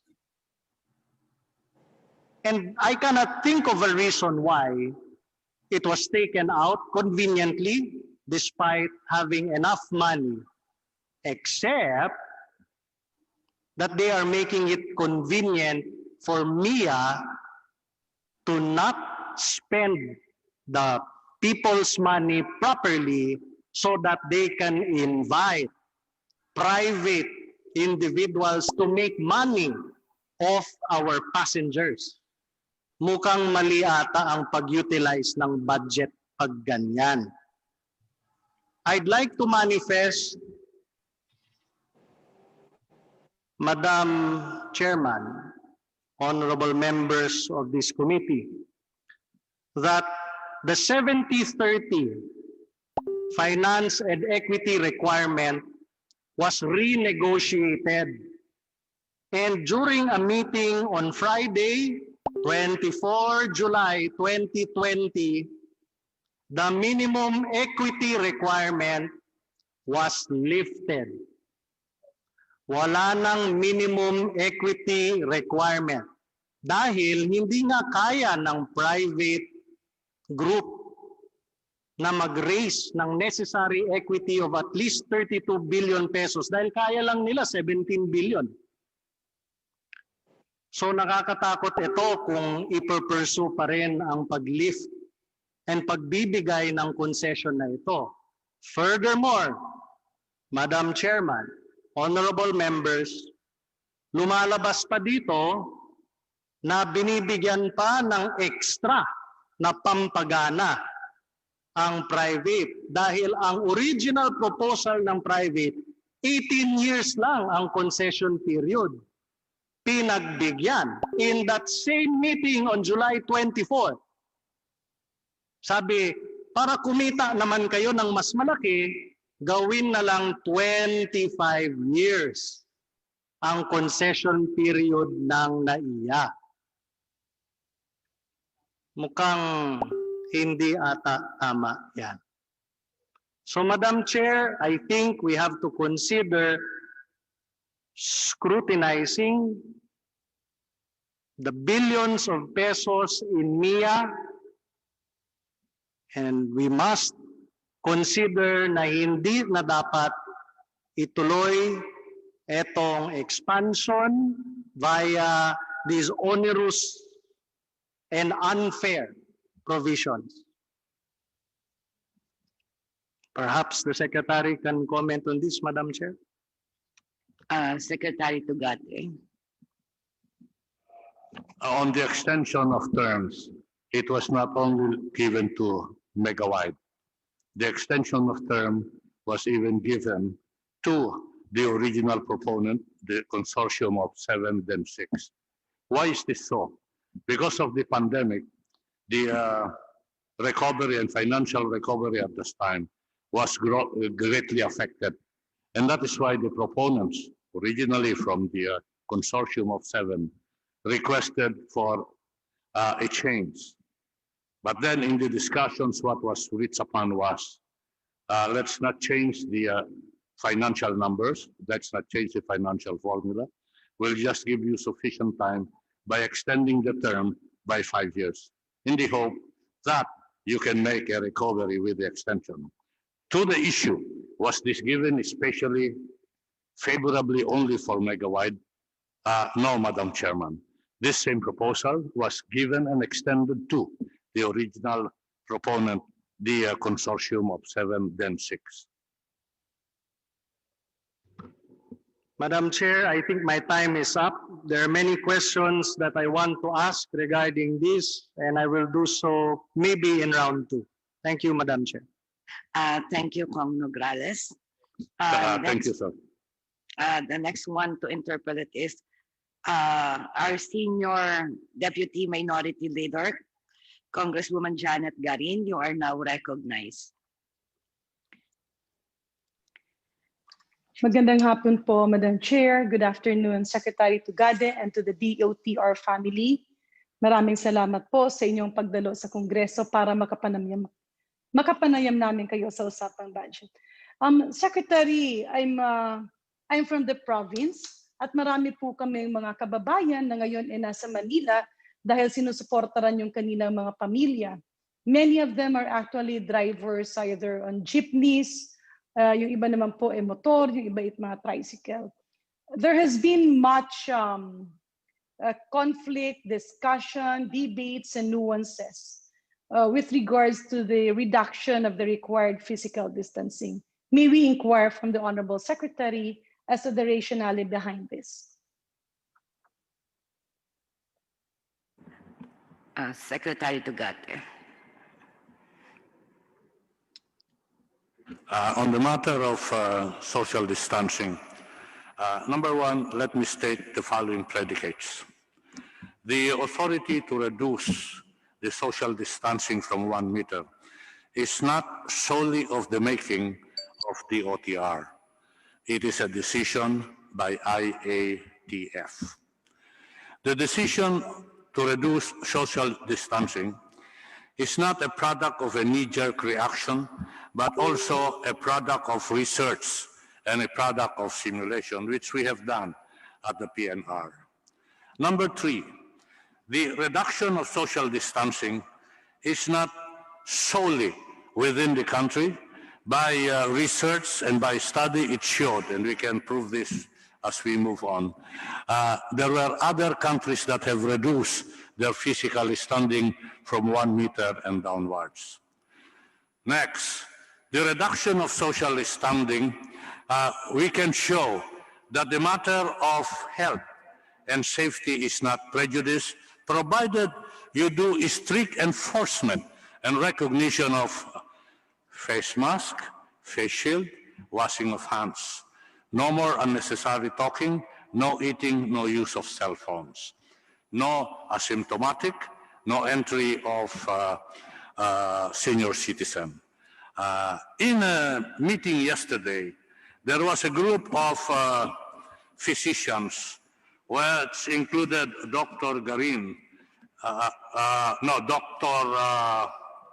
Dairit, and they explained to us that there was also a study that if this minimum protocol will be done, then the contagion or the spread of COVID-19 will not be exposed or aggravated. Ito ho, produkto rin ng resulta. Ngayon, liwanagin ko lang ho, yung reduction to 0.05, hindi ho ibig sabihin niya magsisiksikan na yung mga tao. Just by way of a generic presentation, sa jeepney sa bus, ang idadag nyo lang po yan, Mr. Chairman, ang idadagdag yan, Madam Chair, 1, 2, 3 hanggang 4 na pasahero. Doon sa tren, ang idadagdag ho yan, depende sa konfigurasyon, 40, 50, or 60. Ganun ho yan. Bakit ho natin ginagawa? Bagamat sabi ng IATF, pwedeng i-reduce to 0.50 yan. Ang ginawa ho ng DOTr, ginawang calibrated. Huwag natin ituloy agad sa 0.50, umpisahan natin sa 0.75 at pag-aralan at sipatin at tignan natin kung merong epekto ito. 2 weeks ho, it becomes gradual. Kung walang problema dyan, then pupunta ka dun sa yarda na 0.5. Another 2 weeks. Kung mangyari ho dyan, punta ka sa 0.3. Sabi ho natin, open the economy. Nandito tayo sa tinatawag na general community quarantine. where translated in terms of workforce, i-open mo 50%. Tanong, kung i-open mo by 50% ito, at lilimitahan mo yung tinatawag na kapasidad sa transportasyon, ano yung pamaraan para yung ating mga workers, ating mga trabadahod ay magbiyahe mula sa kanilang tahanan papunta sa kanilang pinagtatrabahuan. Yung approach na reducing to 0.75, ito ba ho ay kumpletong solusyon? Hindi ho. Marami pong bagay-bagay at samut-saring dapat gawin. But ang pinakamabilis dyan, yung social distancing. Ang sabi ho namin, papalawakin at dadagdagan natin yung pasilidad. Okay? Doon sa Riles ho, as we speak today, kahapon sabi ko 19 yung nag-ooperate na tren. Ngayon ho, 20 na. 17 doon sa galing sa Czechoslovakia, 3 yung galing sa Dalian. As we speak, ginagawa ng pamaraan kung saan yung mga tren na dating tumatakbo sa LRT2, yung na-involve sa aksidente ay mabuhay at maging operational.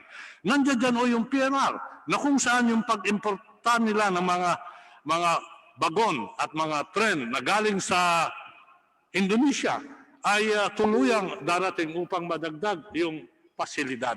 Ito ho yung mga bagay-bagay na tinitignan. Sabi natin, kung dadagdagan mo yung facilities kailangan para ma-improve mo yung kapasidad, bilisan mo yung takbo. Ngayon ho, ang takbo ng mga tren, tumatakbo ho yan sa 25, 28, kung seswertehin 30. Kaya nga ho tayo may tinatawag na rail rehabilitation na pag natapos ito, tatakbo yung ating MRT3, hangarin po natin by December, 60 kilometers per hour. Ngayon ho, as we do this, you increase the speed, you reduce the headway. Ngayon ho, yung headway ng ating MRT3, kung sineswerte, 6 minutes, on the average, papaga ng mga 9 hanggang 10 minutos. Dahil ho sa pagbabago na ginagawa natin sa release sa MRT3, ang headway ho, hangarin po natin by December, magagawa ho yan na 3 minutes headway. Kung mapapabilis ang takbo, mababawasan ang headway, makakadagdag po ito ng mga pasahero. For the record, yung pagkumpuni ng release ng tren, targeted ho namin matapos dapat yan February of next year. Advance ho tayo sa programa, tatapusin namin September of this year. Nagpapasalamat ho kami sa IATF pagkat pumayag ho sila na bagamat ECQ, pinayagan kaming magtrabaho under rigid observations of minimum protocols. Ito ho ay ating ginagawa. Meron din ho tayong ginagawa. Hindi lang ho social distancing, hindi lang pagdagdag ng kumpone. Sabi ko, bakit hindi tayo magpanukala ng shuttle service? Shuttle service, mandatory shuttle service sa mga opisina sa Executive Department. Sabi ng IATF, sige, tignan mo yan.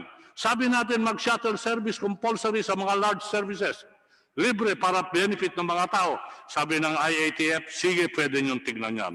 Samot-sari ho yung solusyon upang sa ganon solusyonan natin yung tinatawag na transportation problem.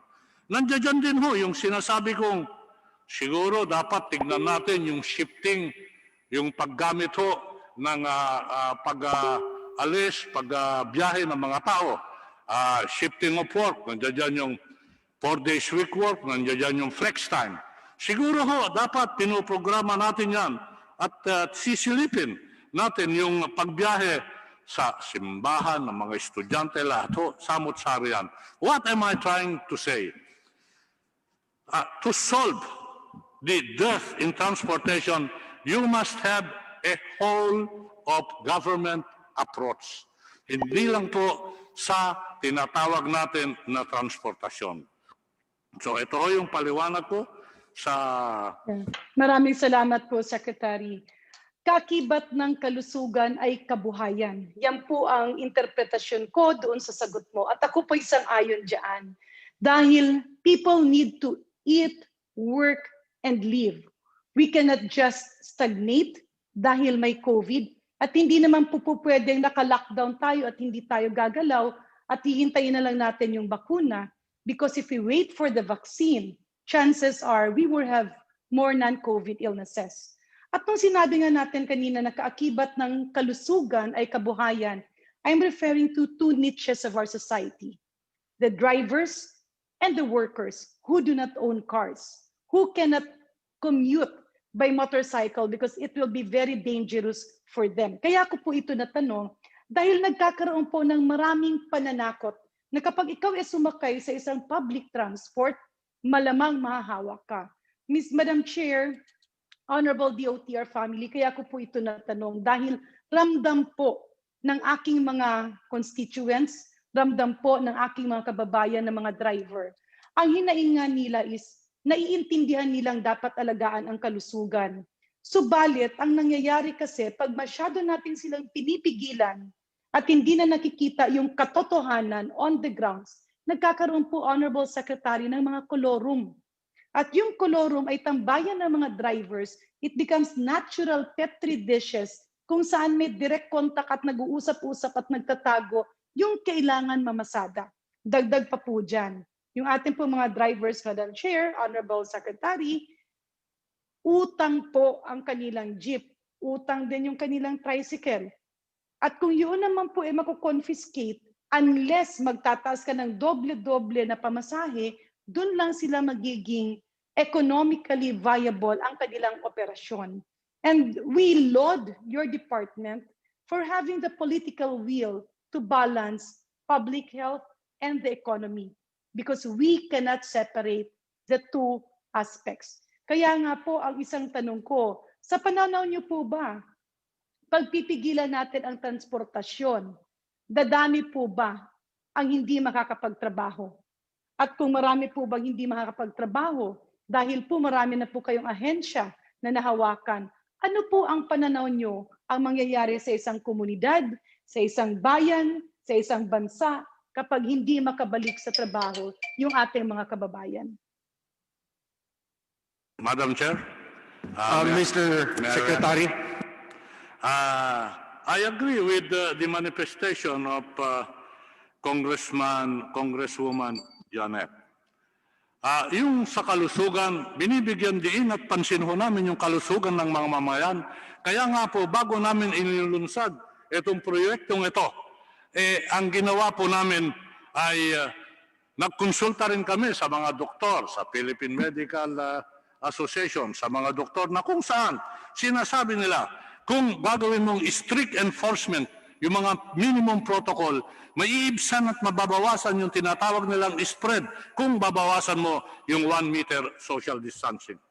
Dapat ho at isang rason yan, kadahilanan yan, na itong mga driver ay nangutang upang paandarin ang kanilang jeepney at tricycle. Kung babawasan mo yung kapasidad, mahihirapan ho silang magbayad niyan. Kaya nga ba't sinisipat at sinisilip natin na increasean yung kapasidad nila upang sa ganon, darating ang panahon, that moment in time, when they will have the ability to match revenue with their obligation. Tinitignan pansin po namin yan. Pangatlo ho, kaya nga ho meron tayo ng mga modernization program. Kaya nga ho meron tayo yung mga tinatawag na service contracting. Kaya nga ho meron tayong mga patakaran sa basic health protocols. Bakit ho?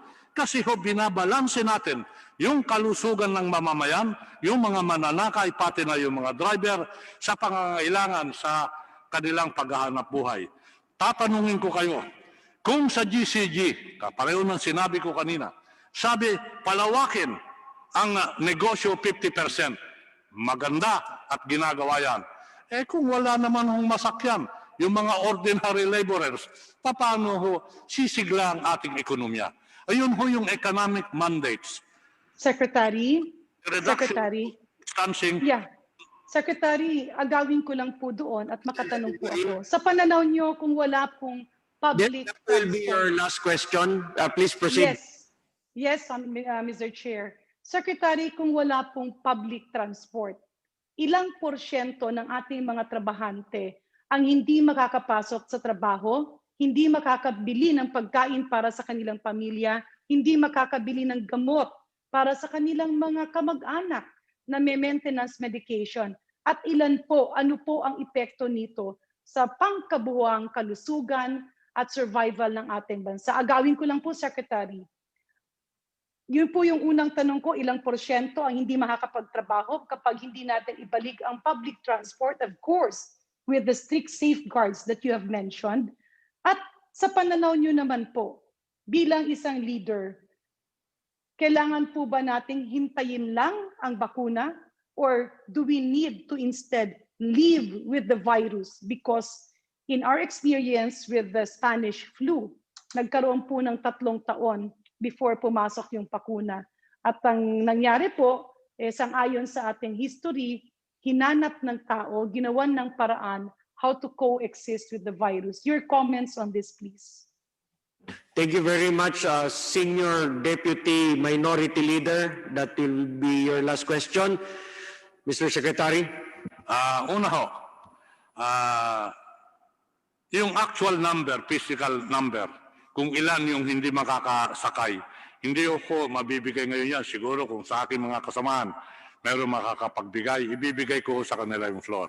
Pero all you have got to do is to open your eyes and be observant that when you limit the transport system which is already limited at constant yung number ng empleyado na bumabaybayad na lalakbay sa public transportation, naturalmente, magkakaroon ho ng issue of supply and demand dyan. Naturalmente, kung kulang ho yung supply sa demand, magkakaproblema ho yan. Kung meron ho akong mga kasamahan na pwedeng ibigay yung mga numbers na hinihingi ni Congresswoman Janet, ibibigay ho namin. Kung hindi ho, we will do a submission to the committee. I understand that Mr. Jun Magno would like to say something. Honorable Chairman, Madam Garin, Madam Congresswoman, ang ano po namin, ang initial na estimate po namin, ang kung i-combine mo po yung road and railway sector, sa railway po, nasa 20% lang po ang kaya namin sa 1 meter distancing na capacity. Sa road naman po, it's less than 40. Tapos yung iba po, hindi pa sila bumabiyahe dahil hindi viable lang bumiyahe ngayon sa 1 meter social distancing. Nasa 70% po pag ni-reopen po natin yung economy, 70% po ng mga mananakay natin hindi po makakasakay ng na public transport. So that amount po that would create a logjam in the economy kung hindi po natin i-ease up. Dalawa lang po yan. Either taasan po natin yung capacity, bawasan natin ng konti, optimize natin yung social distancing, or we would reinvest in capacity, which is what we invested the last 10 years, i-invest natin in the next 2 fiscal cycles. Yun lang po, Madam, Mr. Chairman. Thank you, sir. Thank you very much. Maraming salamat po, Mr. Chair. Maraming salamat, Secretary. Next, the Chair would like to recognize from the Majority Representative Abdullah Dimaporo. Thank you, Mr. Chairman. Mr. Chairman, can you hear me? Yes, I can hear you, Representative Bobby Dimaporo. You may proceed. You have 3 minutes. Thank you very much, Mr. Chairman. Well, first, a request to our good secretary na sana po ay ma-repair yung emission testing center sa LTO ng Tubod. Dahil po nahihirapan sila pumunta sa testing center sa Iligan City dahil sa marami pong checkpoint sa pag-implementar ng kailangan gawin against the COVID. Yan po ang una pong hinihingi, Mr. Secretary, na sana ma-repair o mapalitan yung emission testing center ng Lanao del Norte na nasa LTO Tubod. Pangalaw lang po ang last. Request lang po ito na sana makita po ang mga advantages sa amin sa Mindanao. No? Kami po ay palagay ko karamihan sa amin ay hindi lang nagsasalita pero nakalagay sa isip na hindi kami nabibigyan ng importansya. Tinatanggap po namin yan dahil sa ating demokrasya na ang pinapakinggan natin ang majority na nasa Luzon and Visayas. Pero sana makita rin po ang advantages. Ang hinihingi ko po ay pakitingin lang po ang port sa Sultanaga de Mapuro ng Lanao del Norte. Ginagawan na po yan ng port ngayon ninyo. At sana po ay maging maliit na international port po yan dahil makakatulong sa trading natin sa loob ng BIMP-IAGA. Malapit po ang Mindanao sa Brunei, Indonesia, Malaysia. At kung tingnan po ninyo, ang Port of Sultanaga de Mapuro, siya ang sentro. Halos the same ang distance from the Port of Sultanaga de Mapuro, ang Davao at saka ang Zamboanga City at saka yung Surigao, no? Ang Bukidnon, malapit po riyan ang Bukidnon. We are in the same region. Ito po ang aking request. Itong dalawa po na pangalawa, matingnan po ninyo kung ano ang advantage sa ating bansa kung magawang international port ang ginagawa po ninyong port sa Sultanaga de Mapuro ng Lanao del Norte.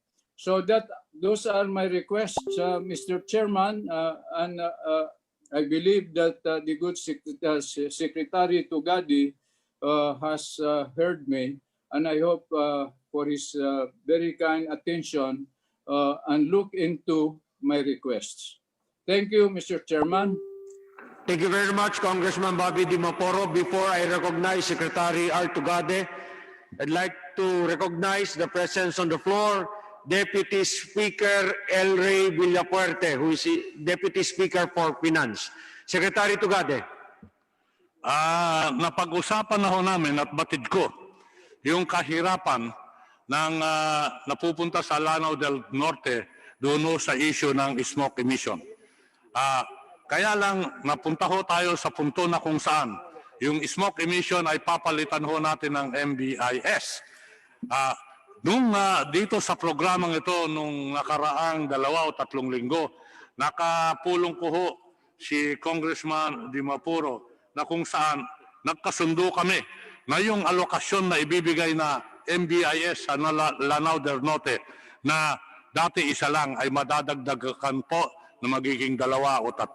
Sa ganitong pamaraan, ma-address po natin yung kakulangan ng pagserbisyo. Alam mo namin na kailangan pumunta pa kung saan-saan sa iligan para marehistro at mag-comply. Kaya nga po, itong dadating na programa natin sa MBIS, dadagdagan po namin yung alokasyon ng Lanao del Norte doon sa MBIS na papalit sa tinatawag na smoke emission facilities. Yun lang po, Mr. Chair. Thank you very much, Secretary R. Tugade. Thank you also, Representative Bobby Di Maporo. Next, the chair would like to recognize from the minority, Representative Sergio Dago. Hermanito, ganato. Thank you, Mr. Chair. Magandang hapon po sa lahat, makasamahan ko at sa DOTr family. Simple lang po ang tanong ko sa LTFRB. Mayroon pa po ba kayong balak na pabalikin sa kalsada yung mga natitirang ruta sa mga jeepney na hindi po pinapayagan ngayon? LTFRB Chairman Delgra. Yes, Mr. Chair. If I got the question correctly, we're talking about modern jeepney na hindi nakakatakbo? Yung mga Mr. Chair, yung mga ruta sa mga dating jeepney traditional na hindi pa po pinapayagan hanggang ngayon, may balak pa po ba ang LTFRB na papayagan sila ulit o talagang wala na po? Yes po, Mr. Chair. As mentioned earlier, patuloy naman din po yung pagpaplano sa pagbubukas ng mga rota.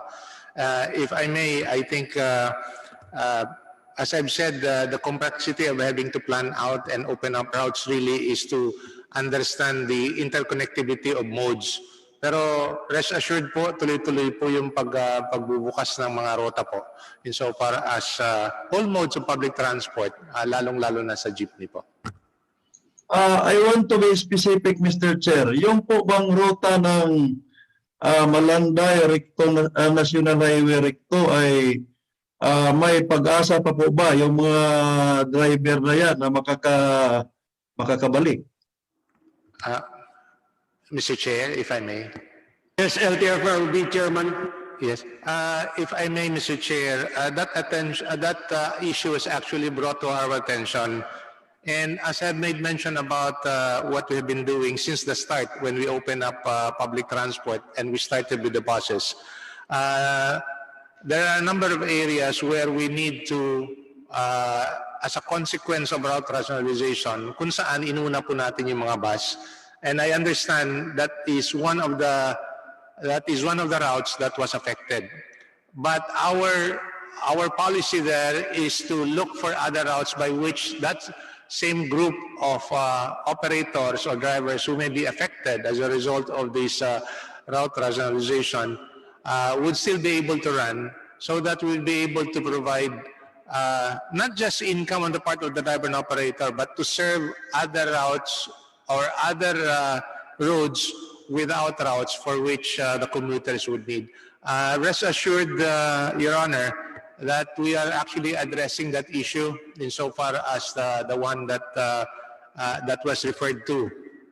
Because yung Malanday, if I got it correctly, yung Malanday po, there are already about 2 or 3 bus routes along that long route from Malanday to Caloocan. And if we're going to bring back or if we may have to include other modes of public transport, hindi lang po magkakagulo kung hindi bababa po yung financial viability doon sa mga tumatakbo na sa ngayon at yung gusto pang pumasok muli. So that's the reason why we're addressing the issue in a manner that would be equitable to all public transport operators po. Mr. Chair, If we may sorry to interject, no, inhabol ko po yung oras ko. Alam po natin lahat na mula nung pinahinto sila, pag-umpisa ng mga ECQ, wala na po silang kabuhayan, no? Mali po na sasabihin lang natin na maybe they are affected. Kasi alam naman po natin, ang ikinabubuhay po ng mga drivers ay yung pagpamamasada lang. Dalawang tanong na lang po, Mr. Chair. Una, kailan po ma-realize yung sinabi ni Chairman Delgado na bibigyan nila ng solusyon na makahanap buhay uli yung mga affected, not maybe affected. They are really affected right from the start. Kailan po yung timeline? Kasi araw-araw po, kumakain po yung mga tao na yan, may mga pamilya po yan. Pangalawang tanong ko po, kailan, ano po ba yung mga intervention na ginagawa ni LTFRB in coordination with other government agency like DSWD, DOLE, DTI, na magkaroon po ng kita pambili ng bigas yung mga tao na yon, na alam naman po ninyo sino-sino po sila. Yung dalawang tanong lang po. Gusto ko po yung specific na categorical po na sagot, Mr. Chair. Thank you very much, Representative Sergio Dagoc. You have already used up your 3 minutes for the response, LTFRB Chair. Yes, if I may, Mr. Chair, there were actually 2 or 3 points that were raised. As of the timeline po, rest assured we'll address it in the next week or so. Secondly, insofar as yung other interventions that have been mentioned, and this is what we have been discussing with the DOTr road, if I may share this to the committee, is that a portion of the budget that was given to the DOTr for critically impacted entities or individuals in the transport sector, doon po sa mga hindi makakatakbo po ng mga operators or even drivers are actually being considered, seriously considered, if I may, to be part of what they call either fuel or cash subsidy for the program on the critically impacted industry in the transport sector, Your Honor. Thank you very much, Chair Delga, for the reply. Next, the Chair would like to recognize from the majority, Representative Joy Tambunting. Mr. Chair, good afternoon. Yes, Representative Joy Tambunting, you may proceed now. You have 3 minutes. Good afternoon, Mr. Chair, and good afternoon to my colleagues. Good afternoon, especially to the DOTr family. I've heard the questions of all my colleagues, and we have known that the drivers, all of the transport drivers have not been earning very much this time, and kawawa po talaga sila. Wala din po silang SAP. Sila po yung talagang walang SAP, walang natatanggap sa gobyerno. Kaya alam natin kung how their lives are now. Ang tanong ko ay natanong naman ng iba, pero in particular, I would like to ask about the motorcycle taxi drivers. Ito po yung medyo bitin na issue during the last time na yung mga franchise for that na hindi na natuloy. Some of them invested on vehicles and invested on so much to get into a sort of own business. That's why they have this Angkas, the Grab. Ito pong sektor na to, yung motorcycle taxi drivers. Mr. Chair, gusto ko lang pong matanong ang DOTr. Ano po ang plano nila para dito?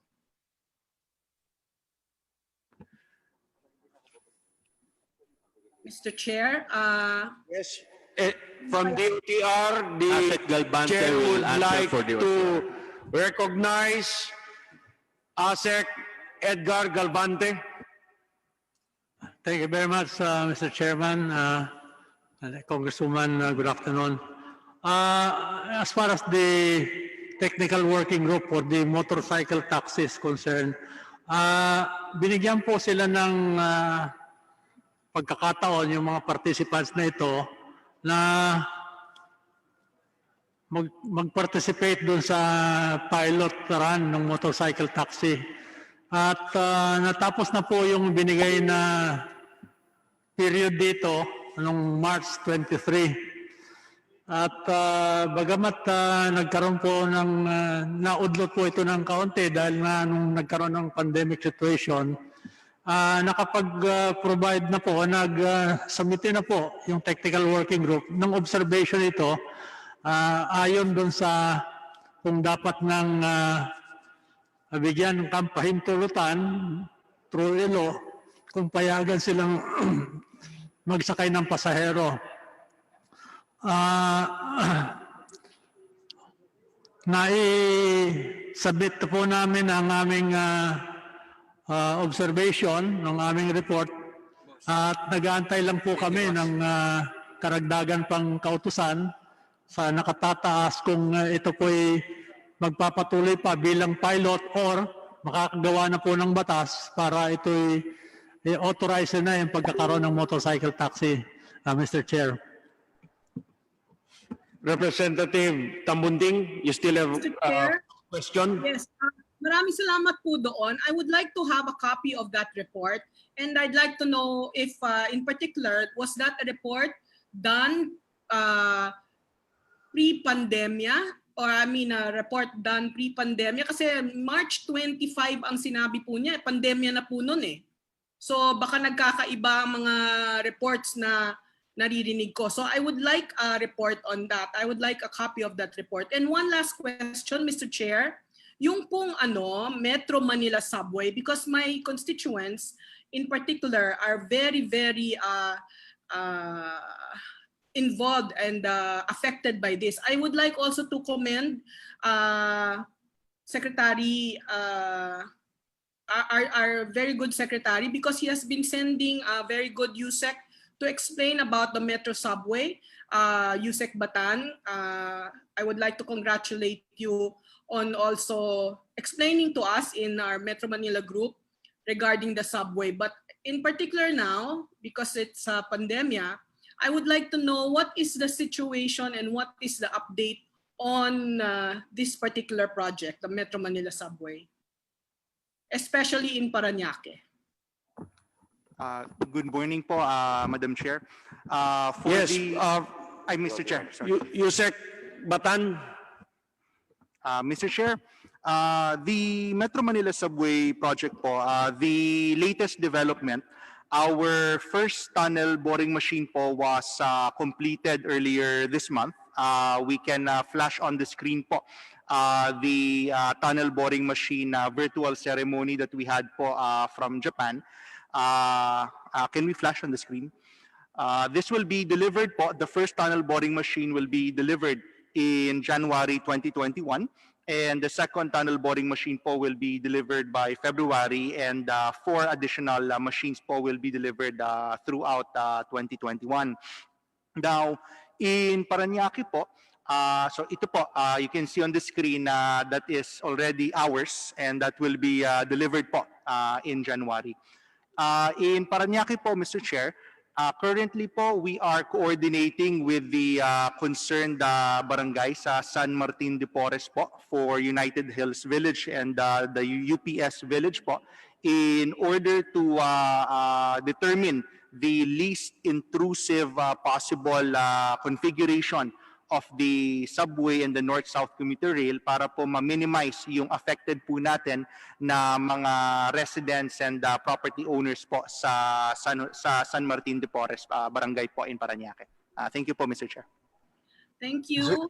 Thank you very much, Yusek Batan. Next, for your last question, Representative Tambunting, please proceed with your last question.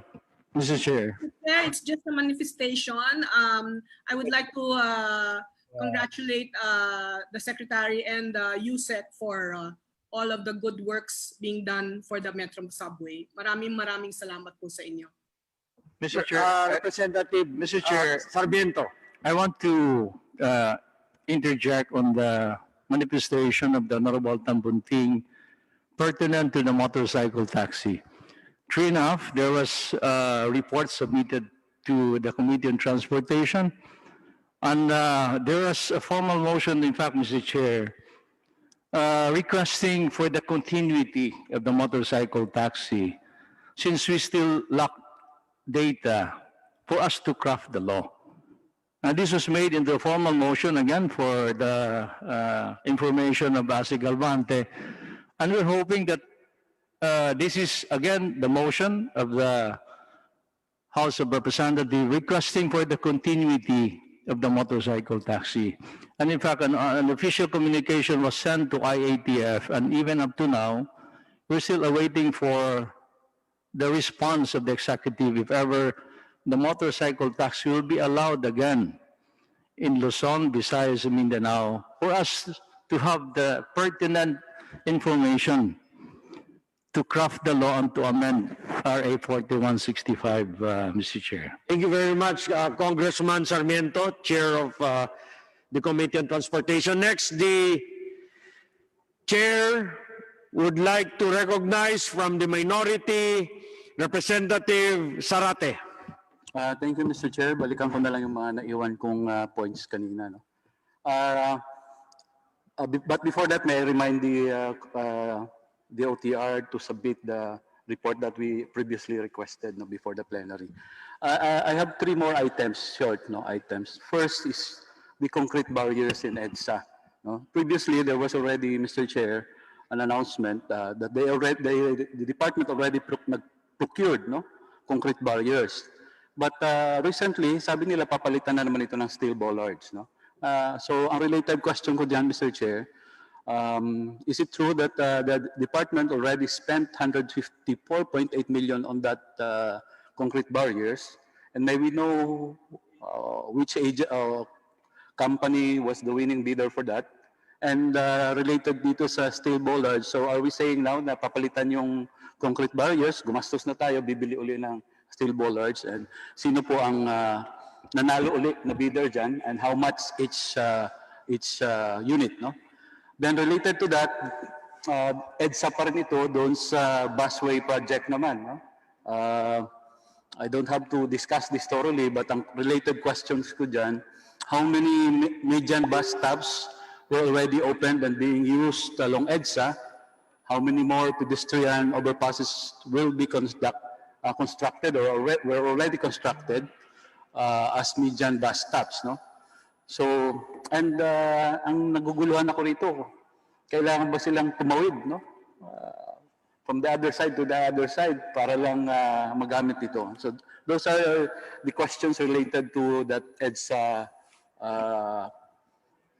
issue, Mr. Chair, no? Yung doon sa busway at saka doon sa concrete barriers.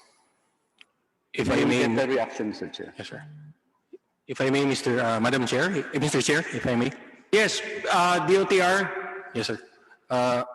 As to the question po dun sa barrier, sir, it is correct, sir, that the department has procured 36,000 pieces of steel, of concrete barriers through our MRT3 office, and that it is undergoing deliveries po ngayon. We are presently with 12,000, more or less 12,000 pieces of barriers delivered. And as to the steel bollards po, Mr. Chair, it was a donation po to MMDA.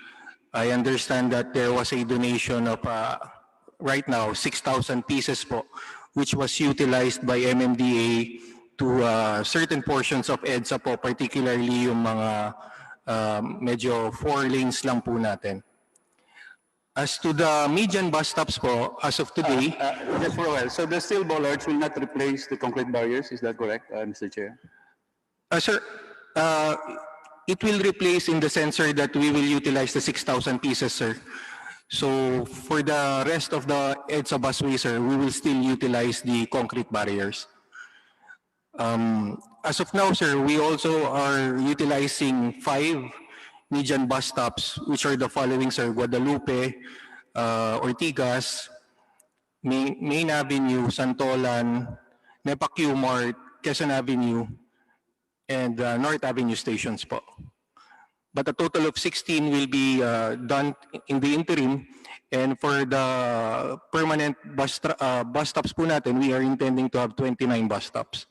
In addition to that po, we have a project right now that we will have concourse footbridges along EDSA through donations din po. Thank you, Mr. Chair. But did you already address the issue of being unrealistic and impractical itong mga median bus stops na ito? As I think pointed out in one of the Senate hearings, Mr. Chair, no, na yung mga commuters will have to go to the middle of the road just to take these median bus stops, Mr. Chair. So, mayroon ba talagang realistic na pag-aaral dito as to, siyempre, gagastos tayo dyan, but principally, practical ba ito? Realistic ba na doon sa gitna ang mga stops na ito, Mr. Chair? If I may be... Attorney Pastor. Thank you, Mr. Chair. Opo, we respectfully submit, sir, that it is really practical and effective. Katulad nga po nung binabanggit namin, before COVID po, ang biyahe po from Monumento all the way to MOA will take you 3 hours to 4 hours po.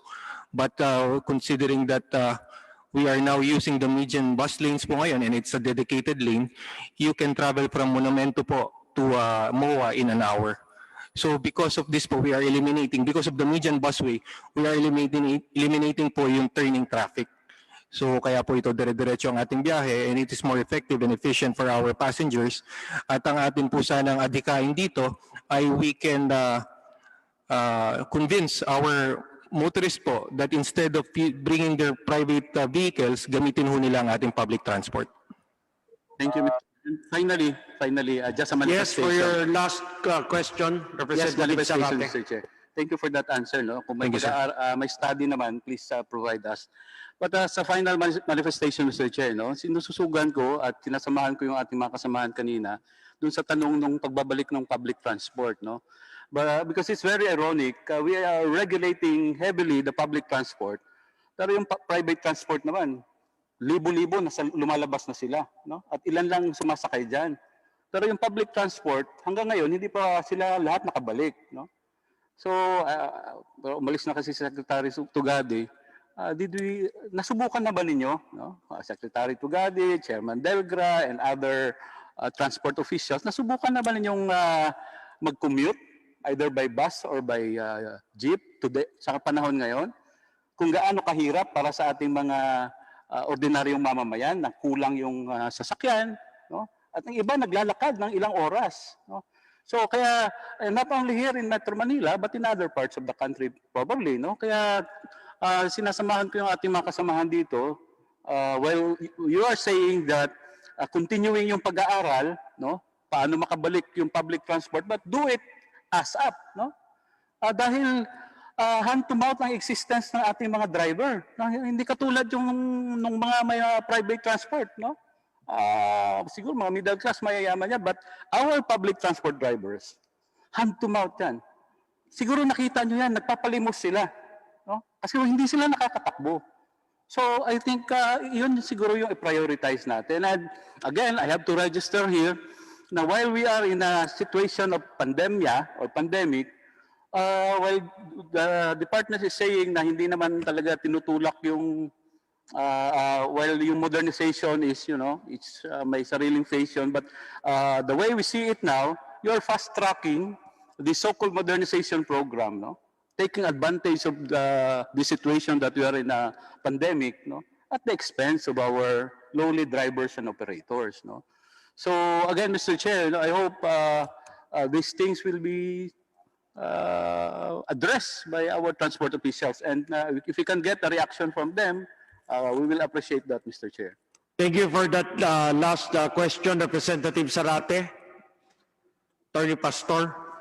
Thank you, Mr. Chair. We fully recognize po yung binabanggit po ni Congressman Zarate, Mr. Chair, and that the department, rest assured, is working on each and every aspect para po matugunan natin yung concerns ng ating mga stakeholders, particular po ang ating mga drivers at operators, kung kaya't meron po tayong mga programa na inilulunsad po ngayon, katulad ng mga social programs para po mapagaan ho natin yung kanilang operations, katulad ho ng pagbibigay ho natin ng mga disinfectants, sanitation kits po nila, at gayon din po yung mga ibang programa nating nabanggit na rin po kanina, katulad doon ng service contracting at ng ating pong cash grant and fuel subsidy, base rin ho sa ating bayanihan to. Maraming salamat po. Thank you very much for the response, Attorney Pastor. Next, the Chair would like to recognize Vice Chairman Jonathan C. Alvarado. Maraming salamat, Mr. Chair. Ito po mga kasama ay para sa parte ng People's Participation, sa kaalaman po ng lahat. Sa pangunguna po ng ating minamahal na Speaker Alan Peter Cayetano ay binigyan natin ng boses ang mamamayan sa paggamit po ng Facebook page ng House of Representatives, gayon din ni Speaker Alan Cayetano at ng inyong kuya Jose Antonio R.C. Alvarado. At babasa lang po ako ng dalawang katanungan ngayong araw na ito, Mr. Chair. Katanungan po ni Analet. Ang sabi po niya, ano ang mga programa ng DOTr para sa mass transportation na matatapos ngayong taon, Mr. Chair? DOTr.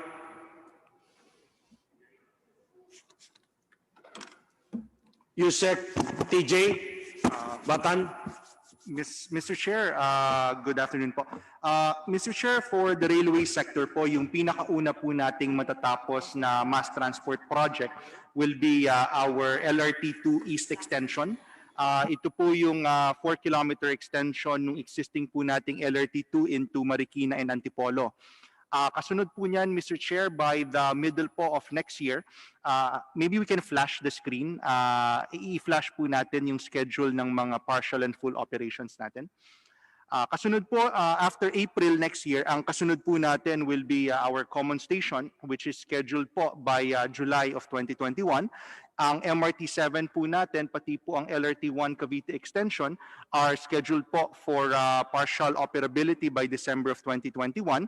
And ito po makikita natin on the slide, lahat po ng ating 13 railway projects ayon po doon sa partial operability strategy po ni Sec. Tugade, kung saan po hindi tayo maghihintay na matapos po yung buong linya, ay magkakaroon po tayo ng iba't ibang partial operability schedule. So yun po, as soon as April 2021 po, our first mass rail transport project will be operational. Thank you po, Mr. Chair. Pagpapatuloy po ng katanungan ng ating nag-comment sa Facebook, ano ang mga programa at plano ng departamento para sa 2021 at magkano ang nakalaan para dito? Chairman? DOTr.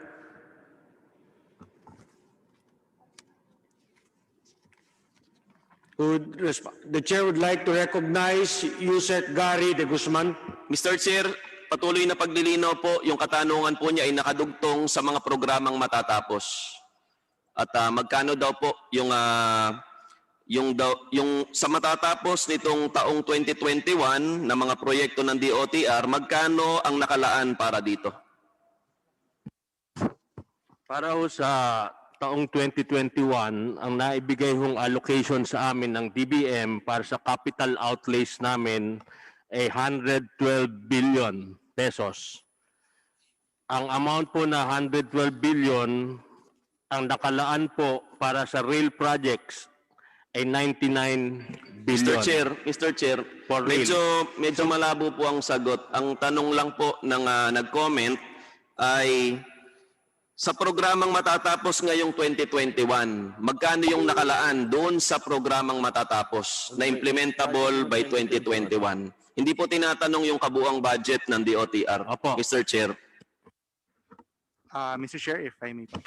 Yusek TJ Batan. Mr. Chair, para po sa LRT2 East Extension, hindi na po tayo nang hingi ng budget for 2021 dahil po fully obligated na po tayo sa project cost. So ito po yung galing sa previous po natin obligation-based budgeting. Same po for common station, hindi na rin po tayo nang hingi for 2021. Para po sa MRT-7, dahilan po sa PPP po ang MRT-7 and mag-uumpisa lang po tayo magbayad pagkatapos po maging operational yung linya. Wala rin po tayong hiningi for 2021. Sa 2022 po tayo umpisang manghihingi ng budget po para sa MRT-7. Siguro po, Mr. Chair, isa po dun sa major na matatapos po sa 2021 kung saan po may budget tayo will be yung MRT-3 Rehabilitation Project. Yung MRT-3 po natin na nadatnan po nating nagsasakay ng 280,000 passengers po dahil sa nasira nga po ito ay manunumbalik po sa 600,000 passengers a day come July 2021. At meron po tayong nakalaan na 3.1 billion po para sa MRT-3 Rehabilitation Project. Sa madaling salita po, Mr. Chair, sa matatapos na programa ng DOTr na implementable ng taong 2021, 3.1 billion lamang yung gagamitin na pera. Tama po ba, Mr. Chair? Mr. Chair, doon po sa fully matatapos. Ito naman po, Mr. Chair, ay katanungan naman ni Joanne. Ang sabi niya, kailan ang inaasahang pagbubukas at pagiging fully operational ng Metro Manila Subway? Saang mga lugar sa Metro Manila ito dadaan? Mr. Chair? Mr. Chair, we will flash po yung mapa ng Metro Manila Subway Project. Yung partial operability section po nating tinatawag na matatapos po ng first quarter of 2022, ito po ay kinabibilangan ng East Valenzuela Station and yung Philippine Railway Institute at pati po yung depot natin sa Barangay Ugong sa Valenzuela. So yung kabuuan po niyan, 4 stations, East Valenzuela Station, Quirino Highway Station, Tandangsora Station, and North Avenue Station. Yung the rest po of the 14 stations sa Metro Manila Subway Project will be completed po by 2025. Mr. Chair, ako po ay nagpapasalamat sa mga kasagutan na nanggaling sa DOTr. Gayon din po ang ating Speaker Alan Cayetano ay nagpapaalala sa ating mga netizen na patuloy lang po ang pag-comment at pakikipag-ugnay para po lahat ng Pilipino ay may kaalaman pagdating po sa paggawa ng budget ng taong 2021. Maraming salamat, Mr. Chair. Maraming salamat, DOTr. Thank you very much, Vice Chair Jonathan C. Alvarado. Just a query from the Chair.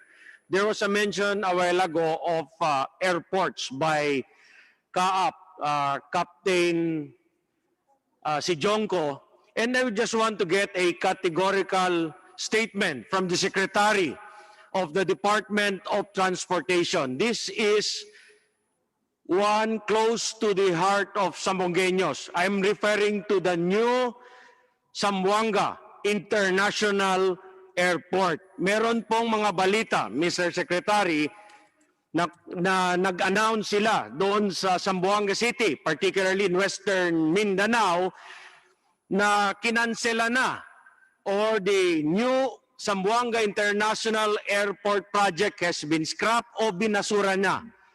Can I get a categorical statement from the Secretary, the good, hard-working Secretary of the Department of Transportation with regards to this reports that the new Zamboanga International Airport project has been scrapped by the DOTr administration?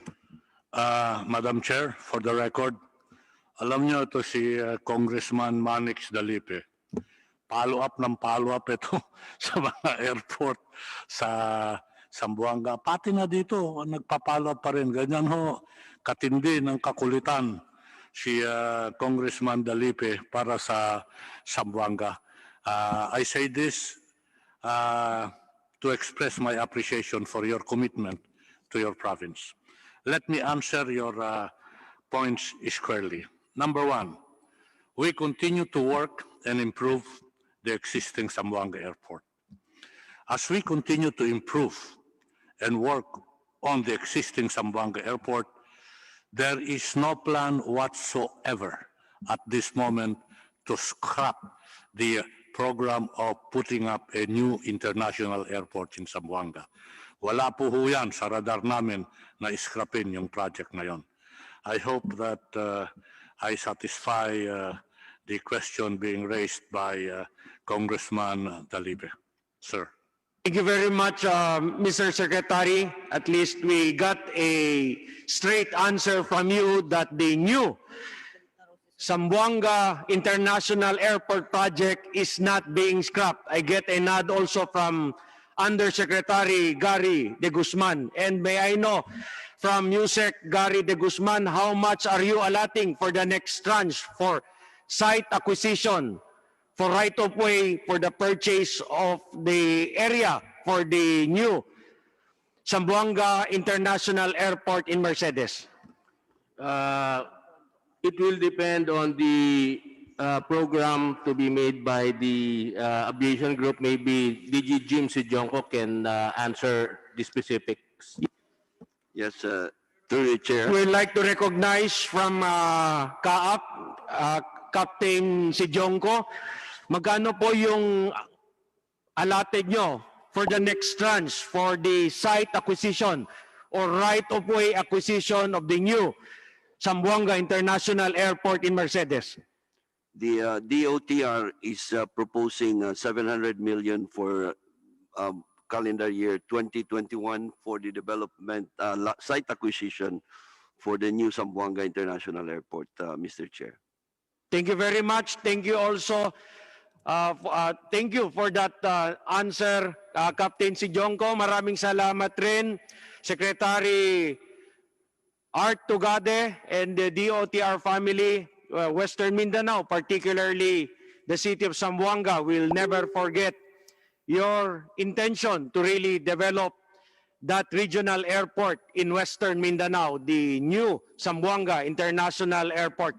With that, the chair calls for a 30-minute suspension of the budget briefing of DOTr.